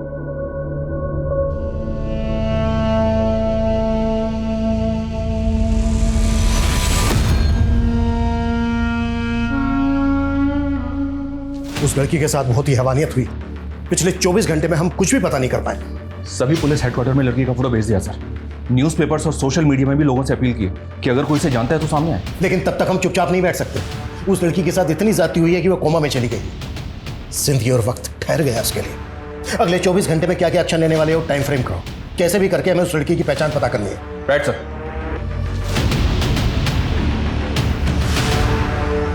मेरे जख्मों ने मुझे नई पहचान दी है। मत पूछ कि अब जिंदगी ने क्या सौगात दी है। अब किस दर्द से उम्मीद करूं तुझसे। जिंदगी से टूटकर बस मौत को आवाज दी है। सर, ये मेरी सोशल मीडिया फ्रेंड है। मैंने जैसे ही अखबार में इसकी फोटो देखी, मैं यहाँ चला आया। रुखसत? हाँ सर, इसके सोशल मीडिया प्रोफाइल में यही नाम है इसका। कुछ महीने पहले ही मैंने इसे फ्रेंड रिक्वेस्ट भेजी थी और इसने एक्सेप्ट कर ली थी। रहती कहाँ है ये रुखसत? सर, मैं इस लड़की के बारे में कुछ नहीं जानता और ना ही इससे कभी मिला। लेकिन सर, इसके सोशल मीडिया पेज में ऐसे कई फोटोज़ हैं जिनमें ये दिल्ली के ब्लैक थंडर पब में नज़र आ रही है। सर, इन फोटोज़ को देखकर लगता है कि शायद इसका इस पब में काफ़ी आना जाना था। फिलहाल तुम जा सकते हो। अगर जरूरत पड़ी तो हम तुम्हें दोबारा बुलाएंगे। जी सर। मनीष सर, एक तरफ तो ये लड़का कह रहा है कि उस लड़की से कभी मिला तक नहीं था, और दूसरी तरफ उस लड़की के लिए इसका इतना कंसर्न। देखो इसको, और रुक सकते हैं सोशल मीडिया अकाउंट से लिंक्ड मोबाइल नंबर, उसकी पर्सनल डिटेल पता करवाओ। तब तक दिल्ली के ब्लैक थंडर पब जाते हैं, शायद वहां से उस लड़की के बारे में कुछ पता चल जाए। Right sir.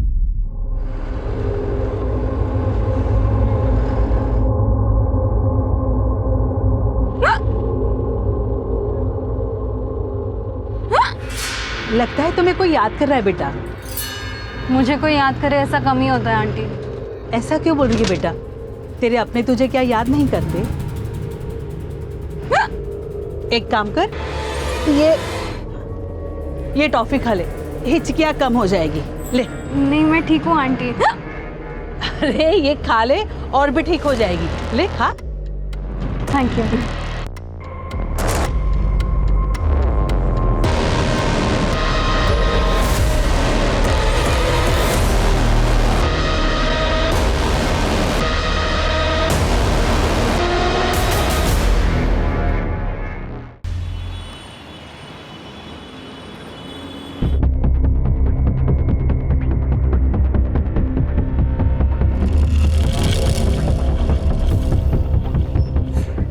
Yes sir, how can I help you?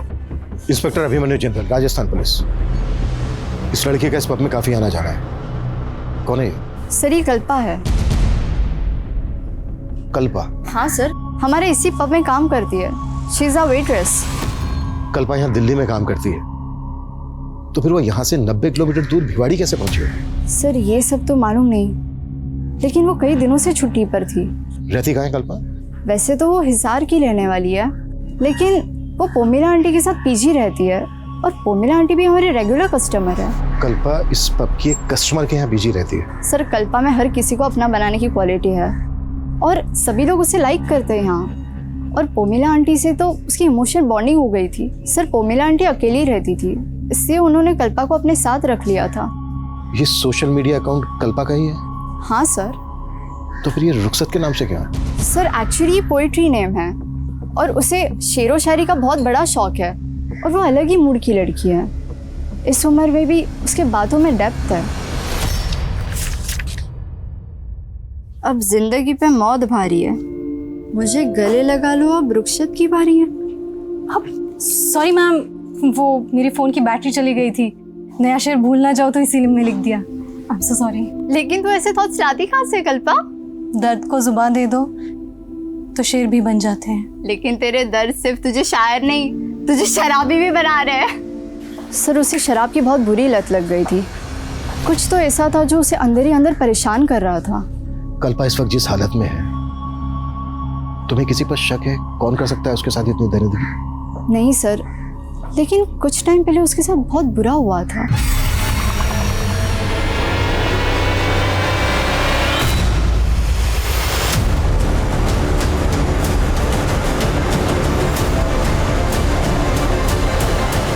किसने किया था ये सब उसके साथ? सर ये हरकत किसने की थी इसका तो पता नहीं चला, लेकिन मैंने कल्पा को कहा था पुलिस कंप्लेंट करने के लिए, लेकिन शर्म की वजह से उसने की नहीं, और उसे रियलाइज़ भी हुआ कि ये सब कुछ उसकी ड्रिंकिंग की वजह से हुआ है। उसने मन बना भी लिया था कि वो शराब छोड़ देगी। क्या कल्पा का रेप हो गया? कल्पा इतने दिन से गायब है, आपने जानने की कोशिश नहीं की कि वो कहाँ गायब है? सर वो तो अपने परिवार वालों से मिलने गई थी। कहाँ रहता है कल्पा का परिवार? हिसार में। 4 तारीख को वो अपने भाई से फोन पे बात कर रही थी और उनका प्रोग्राम बन गया। भैया एक तो मुश्किल से आप मेरा फ़ोन उठाते हो, और ऊपर से माँ से भी बात नहीं करवा रहे। मैंने पहले ही बोला है मैं बाहर हूँ, और वैसे भी माँ तुझसे कोई बात नहीं करना चाहती। ठीक है, तो मैं घर जाके माँ से मिलती हूँ। घर आने की कोई जरूरत नहीं है। क्यों जरूरत नहीं है? वो मेरा भी घर है, और आप मुझे माँ से मिलने से नहीं रोक सकते। दरअसल उसकी अपने भाई से बनती नहीं थी। क्यों नहीं बनती?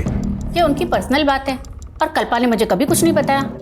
वो 5 तारीख को बस से हिसार के लिए निकल गई। कश्मीरी गेट से उसकी 5 बजे बस थी। अगर वो हिसार के लिए निकली थी तो फिर भिवाड़ी कैसे पहुंच गई? ये मैं कैसे कह सकती हूँ? अब हमें कल्पा के परिवार का एड्रेस दीजिए। मेरे पास कोई एड्रेस नहीं है। कल्पा आपके यहाँ पीजी रहती थी, आपने उसका कोई तो आईडी प्रूफ लिया होगा? नहीं सर, हाँ वो मुझे किराया देती थी, लेकिन हमारा रिश्ता तो माँ बेटी जैसा था, और उसके साथ इतना सब कुछ हो जाएगा। सर मैं उससे मिलना चाहती हूँ। एक कांस्टेबल को कश्मीरी गेट भेजकर ये पता करवाओ कि 5 तारीख की शाम को कल्पा ने वहां से किसी बस में बोर्ड किया था, और ये भी पता करवाओ कि कल्पा हिसार जाने वाली थी, वो हिसार नहीं पहुंची, तो उसकी फैमिली ने उसको ढूंढने की कोशिश करनी थी।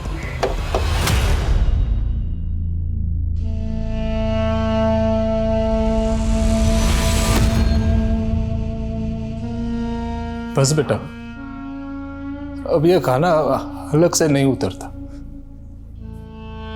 बोझ बन गया हूं मैं तुम सब पर।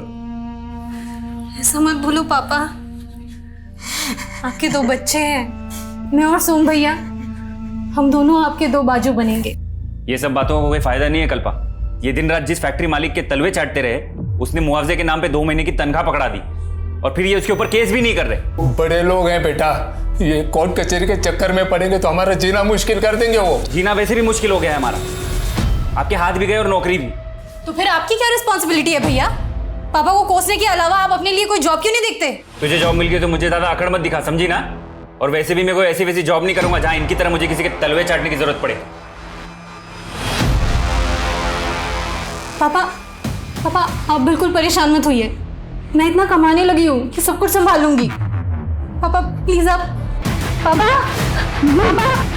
क्या क्या हुआ? क्या हो रहा है उनको?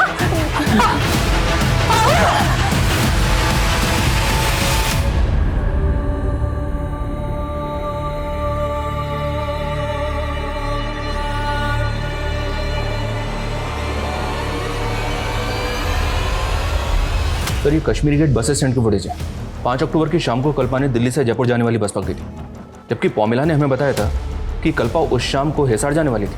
पौमिला ने हमें बताया कि कल्पा दिल्ली से हिसार जाने वाली थी, लेकिन कल्पा ने दिल्ली से जयपुर की बस मिली और दिल्ली से जयपुर रोड पर भिवाड़ी के पास कल्पा हमें जख्मी हालत में मिली।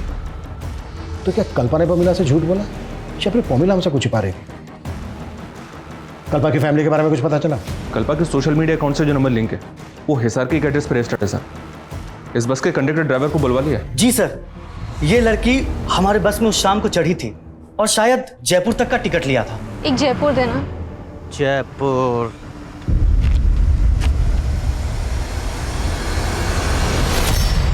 ये लड़की जयपुर जा रही थी तो फिर हमें जख्मी हालत में भिवाड़ी में कैसे मिली?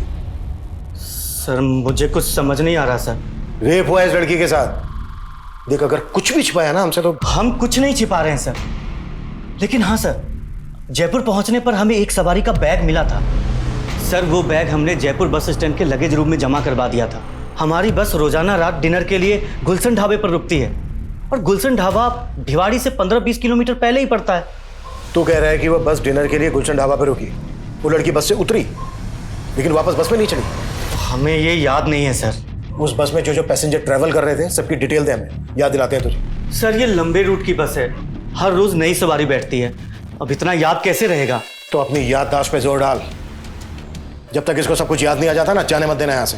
और तेरे बस का ड्राइवर आने वाला था, वो आया क्यों नहीं अभी तक? कहाँ है वो? सर आज वो ड्यूटी पर नहीं आया था, लेकिन हमने उसे आने को बोला है। याद दिलाओ इसको। सर हमने क्या किया है सर? हमें क्यों पकड़ रहे हैं सर? सर उस लड़की की बॉडी पे जो सीमेंट सैंपल्स मिले थे उनमें से एक ही डीएनए मिला है।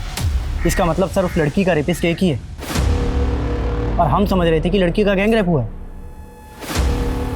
चलते हुए हाईवे पे एक अकेला आदमी एक लड़की के साथ इतना कुछ करे और लड़की रिटेलिएट ना करे, पॉसिबल नहीं है। जिस तरह से लड़की को इंजरीज दी गई हैं, जिस तरह से लड़की को 200 मीटर ड्रैग करते हुए रोड से दूर ले जाया गया है, क्या वाकई में रेप करने के बाद लड़की को जख्मी दिए गए होंगे? सर आप ये कहना चाह रहे हैं कि लड़की के साथ रेप जख्मी हालत में हुआ है? वो बस डिनर के लिए गुलशन ढाबा पे रुकी थी, वहां चलते हैं। सर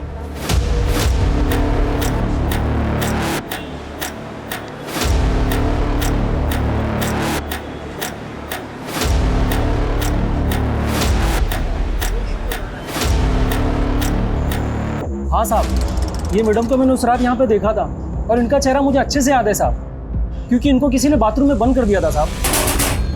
खोलो दरवाजा, कौन है वहां?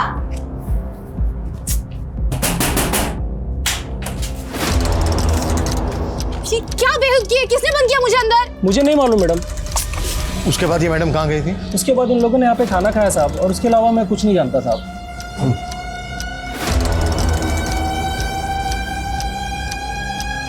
ये सीसीटीवी काम कर रहा है? जी साहब काम कर रहा है। हमें 5 अक्टूबर की रात की फुटेज चेक करना, दिखाओ। हाँ साहब आइए। हाँ शर्मा बोलो। सर 6 अक्टूबर की सुबह जो बैग बस में मिला था वो मैंने चेक किया, उसमें कल्पा का आईडी और लेडीज के कुछ कपड़े थे। सर मुझे लगता है वो बैग कल्पा का ही है। कल्पा खुद से तो अपना बैग बस में छोड़ेगी नहीं, इसका मतलब ये है कि कल्पा के साथ जो कुछ भी हुआ है वो इसी सफर के दौरान हुआ है। साहब हमने कुछ नहीं किया साहब, हमें जाने दीजिए ना सर।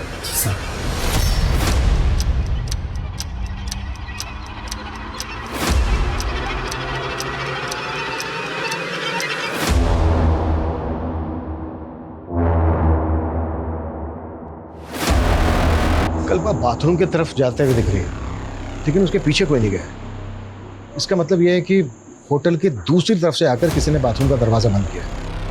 होटल के बाकी स्टाफ को खा लो, हो सकता है उनमें से किसी की हरकत है। जाओ।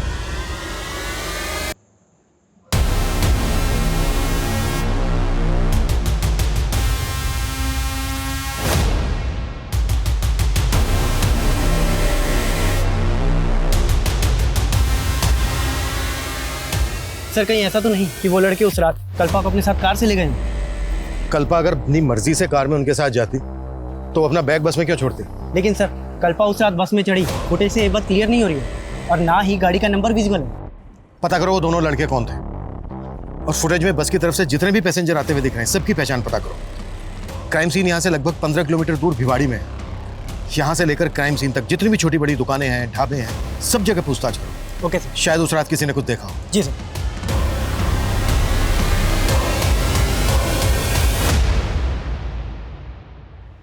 मनीष, हिसार पहुंचे? मेरी बेटी के साथ इतना सब कुछ हुआ, कहाँ है वो? मुझे उसे मिलना है, मुझे। मनीषा हेल्प करो। माँ जी संभालिए अपने आप। माँ जी संभालिए। माँ जी को कल्पा की बहुत फिक्र लगी रहती थी और कल्पा भी पता नहीं किन लोगों की संगत में पड़ गई और शराब पीने लग गई और कल्पा के साथ अब ये सब। पॉमेला ने हमें बताया था कि कल्पा हिसार आने वाली थी यहीं पर। नहीं सर, कल्पा ने अपने भाई को भी ऐसा ही बताया था फोन। कहाँ है वो? बुलाइए उसे। सोम जी तो काम के लिए आउट ऑफ टाउन गए हुए, उन्होंने ऐसा हमें कुछ नहीं बताया। हमने सुना है कि सोम की कल्पा से बनती नहीं थी। नहीं सर, दोनों भाई बहन के बीच में ना सर बहुत प्यार था। पुलिस उस बस में ट्रैवल कर रहे पैसेंजर्स के साथ साथ उन दो लड़कों की पहचान में भी जुट गई थी जो उस ढाबे में कल्पा के साथ देखे गए थे। लेकिन इस केस के कई और भी राजदार थे। जैसे जैसे ये केस आगे बढ़ रहा था, मीडिया में भी कल्पा को इंसाफ दिलाने की गूंज उठ रही थी।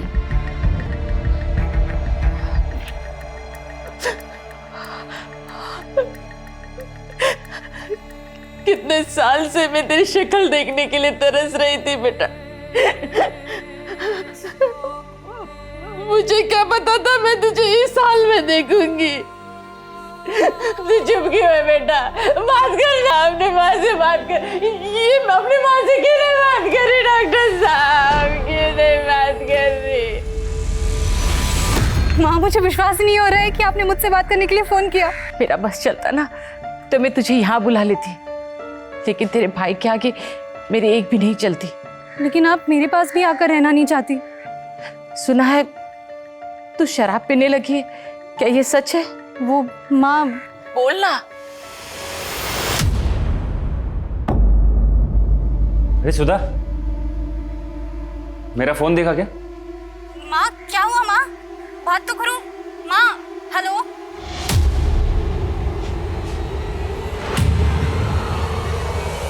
मना किया तूने इस लड़की से बात करने के लिए?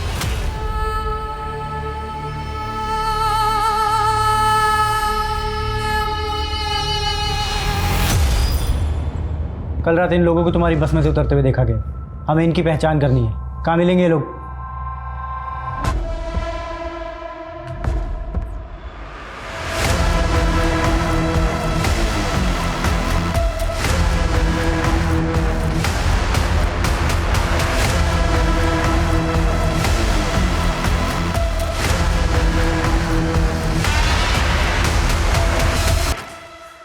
हाँ सर, इन लड़कों को मैं जानती हूँ।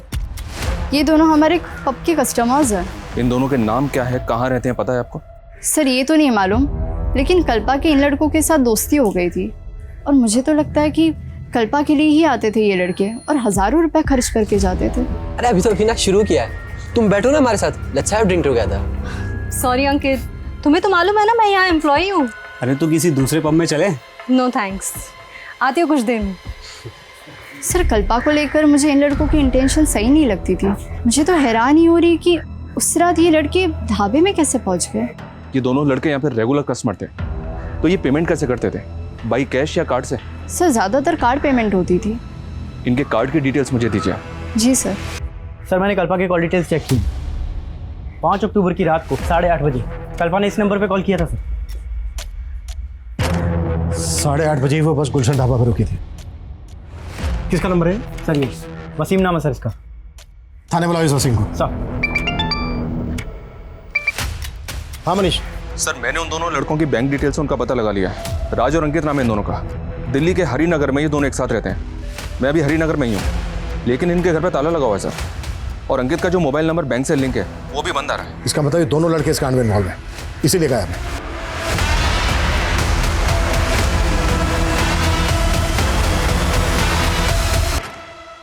5 अक्टूबर की रात को उसके फोन से कॉल किया गया था तुझे, ये देख। 5 अक्टूबर, हाँ साहब, उस रात मुझे कॉल तो आया था, लेकिन नेटवर्क प्रॉब्लम की वजह से मुझे किसी की आवाज़ सुनाई नहीं दे रही थी। घुमा रहा है हमें? इन दोनों को भी जानता है ना तू? नहीं साहब, ना मैं इन दोनों को जानता हूँ, मैं ही उस लड़की को जानता हूँ साहब। मैंने कुछ नहीं किया साहब। लेके जाओ इसको, इसकी याददाश्त भी तेज करो। साहब चल। साहब मैंने कुछ नहीं किया साहब मैंने कुछ नहीं किया।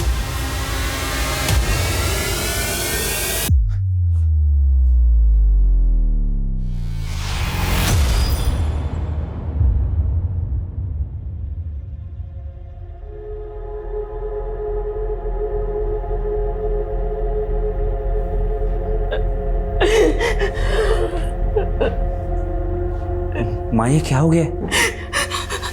यही चाहता था ना तू कि वो हमेशा के लिए खामोश हो जाए।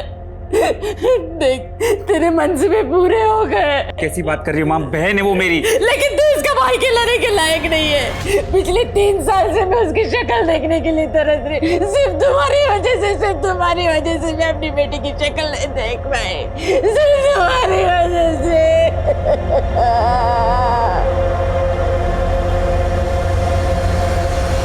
इस वसीम पे भरोसा नहीं कर सकते। इसका डीएनए लो और रेपिस्ट के डीएनए से मैच करो। सर, इन दोनों लड़कों में से ये लड़का अंकित अलवर का रहने वाला है। क्राइम के बाद से दोनों अलवर में थे, लेकिन अभी अलवर से भी गायब है। अंकित अलवर का रहने वाला है तो पता करो कि दूसरा लड़का कहाँ का रहने वाला है। मैंने कल्पा का सोशल मीडिया अकाउंट चेक किया था, कल्पा इन दोनों के टच में थे। इनके आईपी एड्रेस ट्रेस करो। इस हादसे से पहले कल्पा के साथ पब में किसी ने बदतमीजी की थी, पता करो वो लोग कौन है। राइट।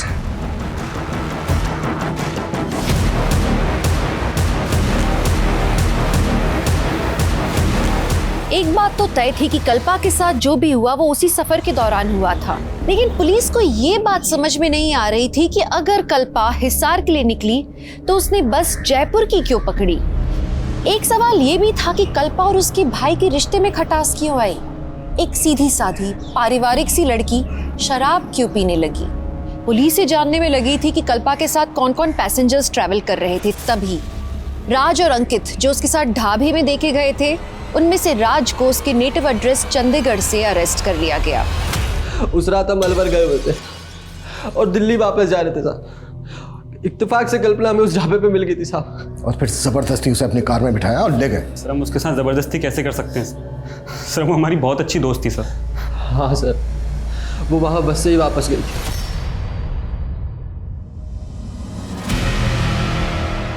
हमें पता चला है कल्पा हिसार जाने वाली थी, फिर उसने अपोजिट डायरेक्शन में जाने वाली जयपुर की बस क्यों ली? जयपुर कहाँ जा रही थी वो?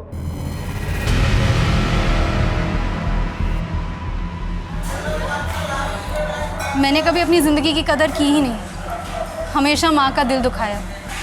एक्चुअली उन्हीं से मिलने हिसार जाने वाली थी, लेकिन फिर सोचा अब मैं माँ से तभी मिलूंगी जब पूरी तरह से शराब पीना बंद कर दूंगी। इसीलिए मैं 40 दिनों के लिए जयपुर जा रही हूँ, नवज्योति नशा मुक्ति केंद्र। कल्पा बहुत पॉजिटिव लड़की थी, उससे बात करके हमेशा पॉजिटिव वाइब्स ही आती थी। हम उसके साथ ऐसा करने की सपने में भी नहीं सोच सकते साहब। फिर तुम दोनों गायब क्यों हुए थे? हम डर गए थे साहब। डर इसलिए गए थे क्योंकि तुम दोनों भी इन्वॉल्व हो इस क्राइम में। रेपिस्ट के सैंपल्स हैं, डीएनए सैंपल्स हैं हमारे पास, तुम दोनों के भी सैंपल्स हैं, सब साफ हो जाएगा। डीएनए सैंपल्स लो इनके।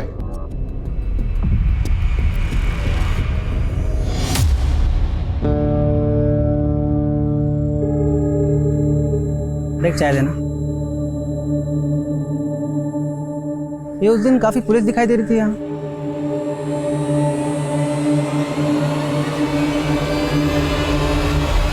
सर हमने राज और अंकित दोनों के डीएनए सैंपल्स ले लिए हैं, पर दोनों अभी ये कह रहे हैं कि कल्पा गुलशन ढाबे से उस बस में ही चढ़ी थी। और दूसरी बात ये सर, मैंने जयपुर के नवज्योति नशा मुक्ति केंद्र से पता किया है, ये कल्पा 6 तारीख को 40 दिन के कोर्स के लिए वहां जाने वाली थी। तो कल्पा भिवाड़ी में उस हालत में क्यों मिली? अगर ये दोनों लड़के सही बोल रहे हैं तो क्या बस का कंडक्टर और ड्राइवर झूठ बोल रहे हैं? बस के पैसेंजर्स की पहचान पता चली? जी हाँ सर, 2 आदमियों की पहचान हुई है। ये देखिए, ये बसंत है और ये योगी। इन दोनों को थाने बुलवा लिया। सर मैं कल्पा की सोशल मीडिया अकाउंट चेक कर रहा था। सर कल्पा अपने पुराने पोस्ट में कई फोटोज़ में इस लड़के के साथ दिखाई दे रही है सर। और सर ये लड़का कल्पा को सोशल मीडिया पे काफ़ी मैसेज किया करता था, लेकिन कल्पा रिप्लाई नहीं करती थी। और सर 5 तारीख को भी ये देखिए सर, इसने कई मैसेज किए। कल्पा मैं तुमसे मिलना चाहता हूँ, प्लीज़ रिप्लाई करो। अगर तुम मुझसे नहीं मिली तो अच्छा नहीं होगा। साहिल, मैं तुम्हारे लिए अपने परिवार छोड़कर आई हूँ और तुम मुझे अकेला छोड़कर कहीं कहीं दिन गायब रहते हो।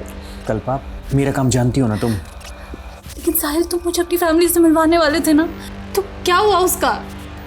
कल्पा मैंने बात की है उनसे, मैं उनको कन्विंस करने की पूरी कोशिश कर रहा हूँ। हाँ बस मुझे थोड़ा वक्त दो।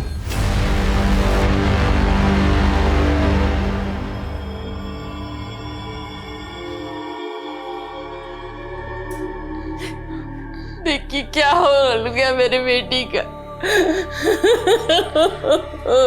सब पे भरोसा रखो, इतनी सोनी कुड़ी है, कुछ नहीं होगा इसको।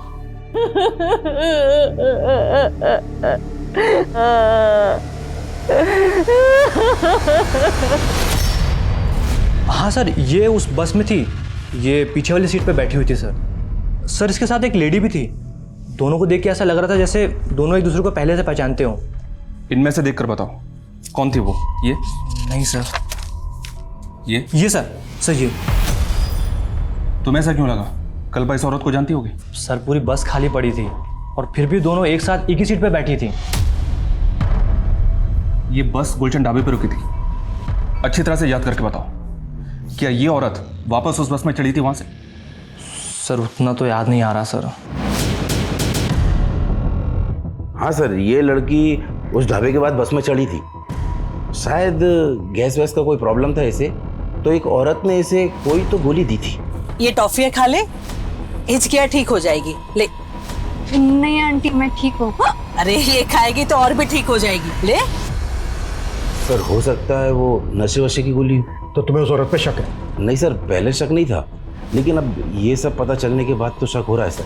और गुलशन ढाबे से थोड़ा दूर जाने के बाद मुझे एक लड़की के चीखने की आवाज़ सुनाई दी थी, और तब मैंने देखा तो वो बस में वो लड़की नहीं थी, लेकिन हाँ दूसरी सीट पर वो औरत आंखें बंद करके बैठी हुई थी।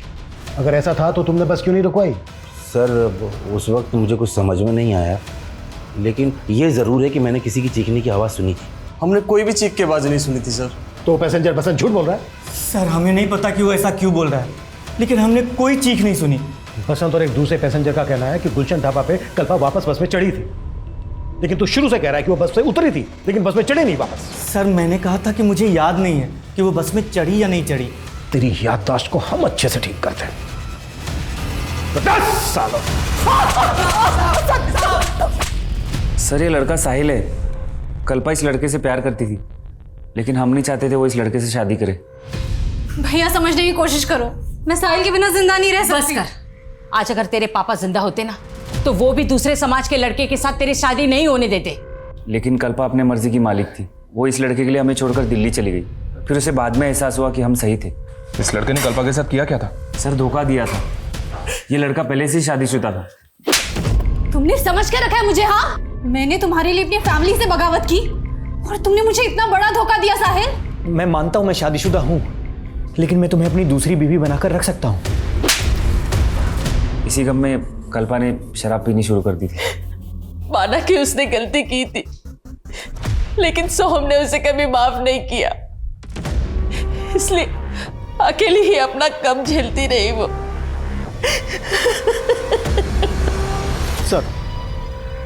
सर मैं बस के बाकी पैसेंजर्स के बारे में पता करा था, तो मुझे वसीम के कांटेक्ट में रूही नाम की औरत का नंबर मिला। सर ये है रूही। सर ये वही औरत है जो कल्पा के साथ बस में थी। सर ना मैं झूठ बोल रही हूँ और ना वसीम।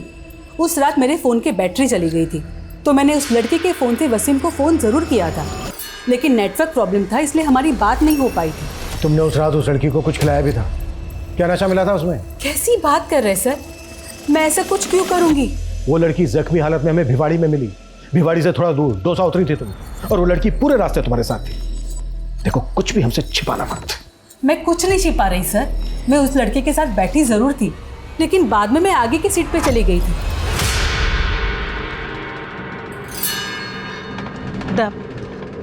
मुझे बहुत नींद आ रही है।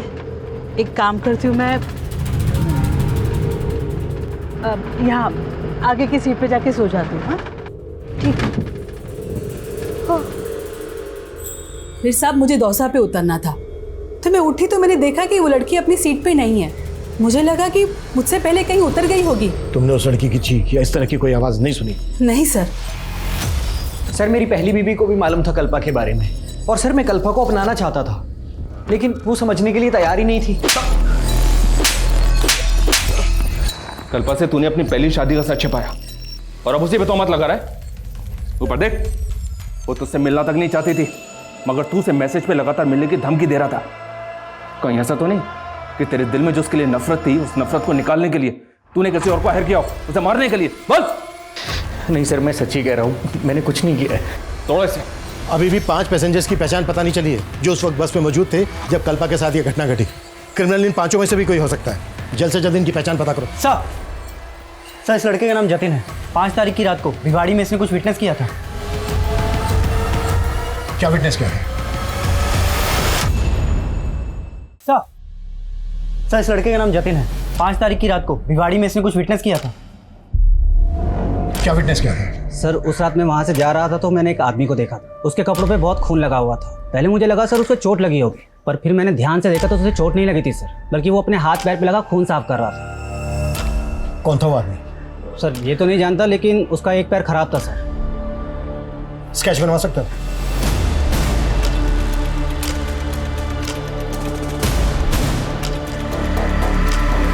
सर इसे मैं जानता हूँ, ये चने वाला बबलू है, बसों में चना बेचता है। सर उस रात हमारे बस में ये गुलशन ढाबा से चढ़ा था और दौसा में उतर गया था। कहाँ मिलेगा ये? साहब, आपको मुझे देख के ऐसा लगता है कि मैंने ऐसा किया है, मुझे फंसाया जा रहा है साहब। मैंने कुछ नहीं किया, मैं बेकसूर हूँ साहब। ये घुमा फिरा के बात मत कर, कल पेश है तेरे कोर्ट में। जो किया है कबूल कर ले।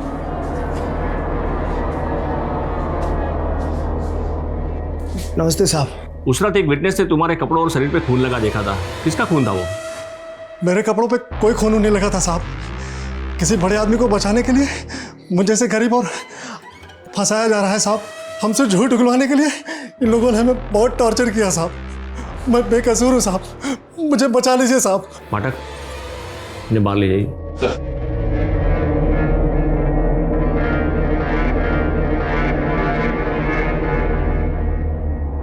जिंदल, क्या ऐसा घिनौना क्राइम ये कर सकता है? सर हमने पता किया, उस आदमी आदमी ढाबे पे ही था, और उस बस कंडक्टर का भी ये कहना है कि बस में भी था। वो बस कंडक्टर तो शुरू से ही अपना स्टेटमेंट बदल रहा है। और इस बबलू के खिलाफ कोई तुम्हारे पास एविडेंस है? सर हमने डीएनए करवाया है, बस रिपोर्ट आनी बाकी है। मुझे उस आदमी का डीएनए टेस्ट चाहिए जिसने इस बबलू के खिलाफ गवाही दी है, और मुझे नहीं लगता ये बबलू ऐसा क्राइम कर सकता है। मजिस्ट्रेट के ऑर्डर के बाद पुलिस ने इस केस को और बारीकी से स्टडी करना शुरू किया। उस रात बस में मौजूद सभी पैसेंजर्स के उन्होंने डिटेल्स निकाले और 10 से ज्यादा सस्पेक्ट्स के डीएनए सैंपल्स कलेक्ट किए। वहीं कल्पा अभी तक कोमा में थी। उसके होश में आने की उम्मीद और उसके गुनहगारों को पकड़ने की उम्मीद दोनों अभी तक नाजुक मोड़ पर थे। सर, अभी तक जितने भी सस्पेक्ट्स पकड़े गए थे सबकी डीएनए रिपोर्ट आ गई। इनमें से एक का डीएनए कल्पा की बॉडी पे मिले डीएनए से मैच करता है, और वो ये है सर।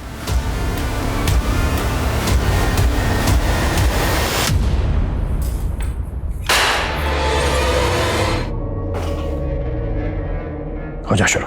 साहब, जब मैंने उस रात उस लड़की को ढाबे पे देखा ना, तो मैं देखता ही रह गया। बहुत सुंदर थी साहब वो। पहले मैंने उसको बाथरूम के अंदर बंद कर दिया, लेकिन वो बाहर आ गई। फिर मैं उसको दोबारा देखने लगा और उसकी नजर भी मुझ पे पड़ी।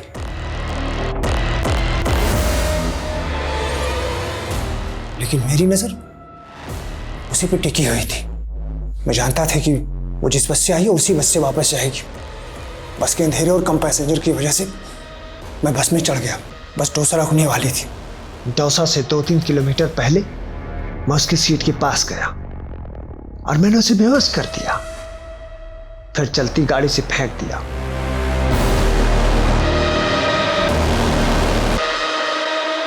फिर दौसा बस स्टॉप पे उतरकर मैं वापस आया जहां मैंने लड़की को फेंका था। और मैंने उसके साथ में रेप किया।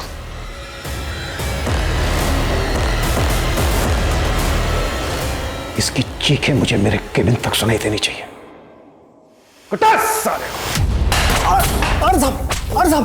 एक जज्बाती इंसान गलत लोगों पर भरोसा कर बैठता है, जैसे कि कल्पा ने कई गलत लोगों पर भरोसा करके कई ठोकरें खाई हैं अपनी जिंदगी में। साहिल के लिए उसके जज्बात सच्चे थे पर उसे धोखा मिला, उसके परिवार के लिए उसके जज्बात सच्चे थे पर उसे सहारा नहीं मिला और वो बेचारी जूझती रही। उसके अंदर यह एहसास हमेशा से था कि उसे तबाही का नहीं उन्नति का रास्ता अपनाना है, लेकिन फिर उसके मासूम जज्बात एक सर फेरे के चपेट में आ गए। कदम कदम पर लड़खड़ाते हुए भी कल्पा शायद आज इस उम्मीद में जिंदा है कि वो लोगों के सामने साबित कर सके कि वो नहीं, सिर्फ उसकी आदत गलत थी। हम कल्पा के इस जज्बे को सलाम करते हैं और हम ये आशा करते हैं कि कल्पा जल्दी से स्वस्थ हो जाए। तो अब मैं दिव्यांका त्रिपाठी दहिया लेती हूँ आपसे विदा। फिर मिलूंगी कुछ नई सच्ची कहानियों के साथ। आप देखते रहिए क्राइम पेट्रोल सतर्क। जय हिंद।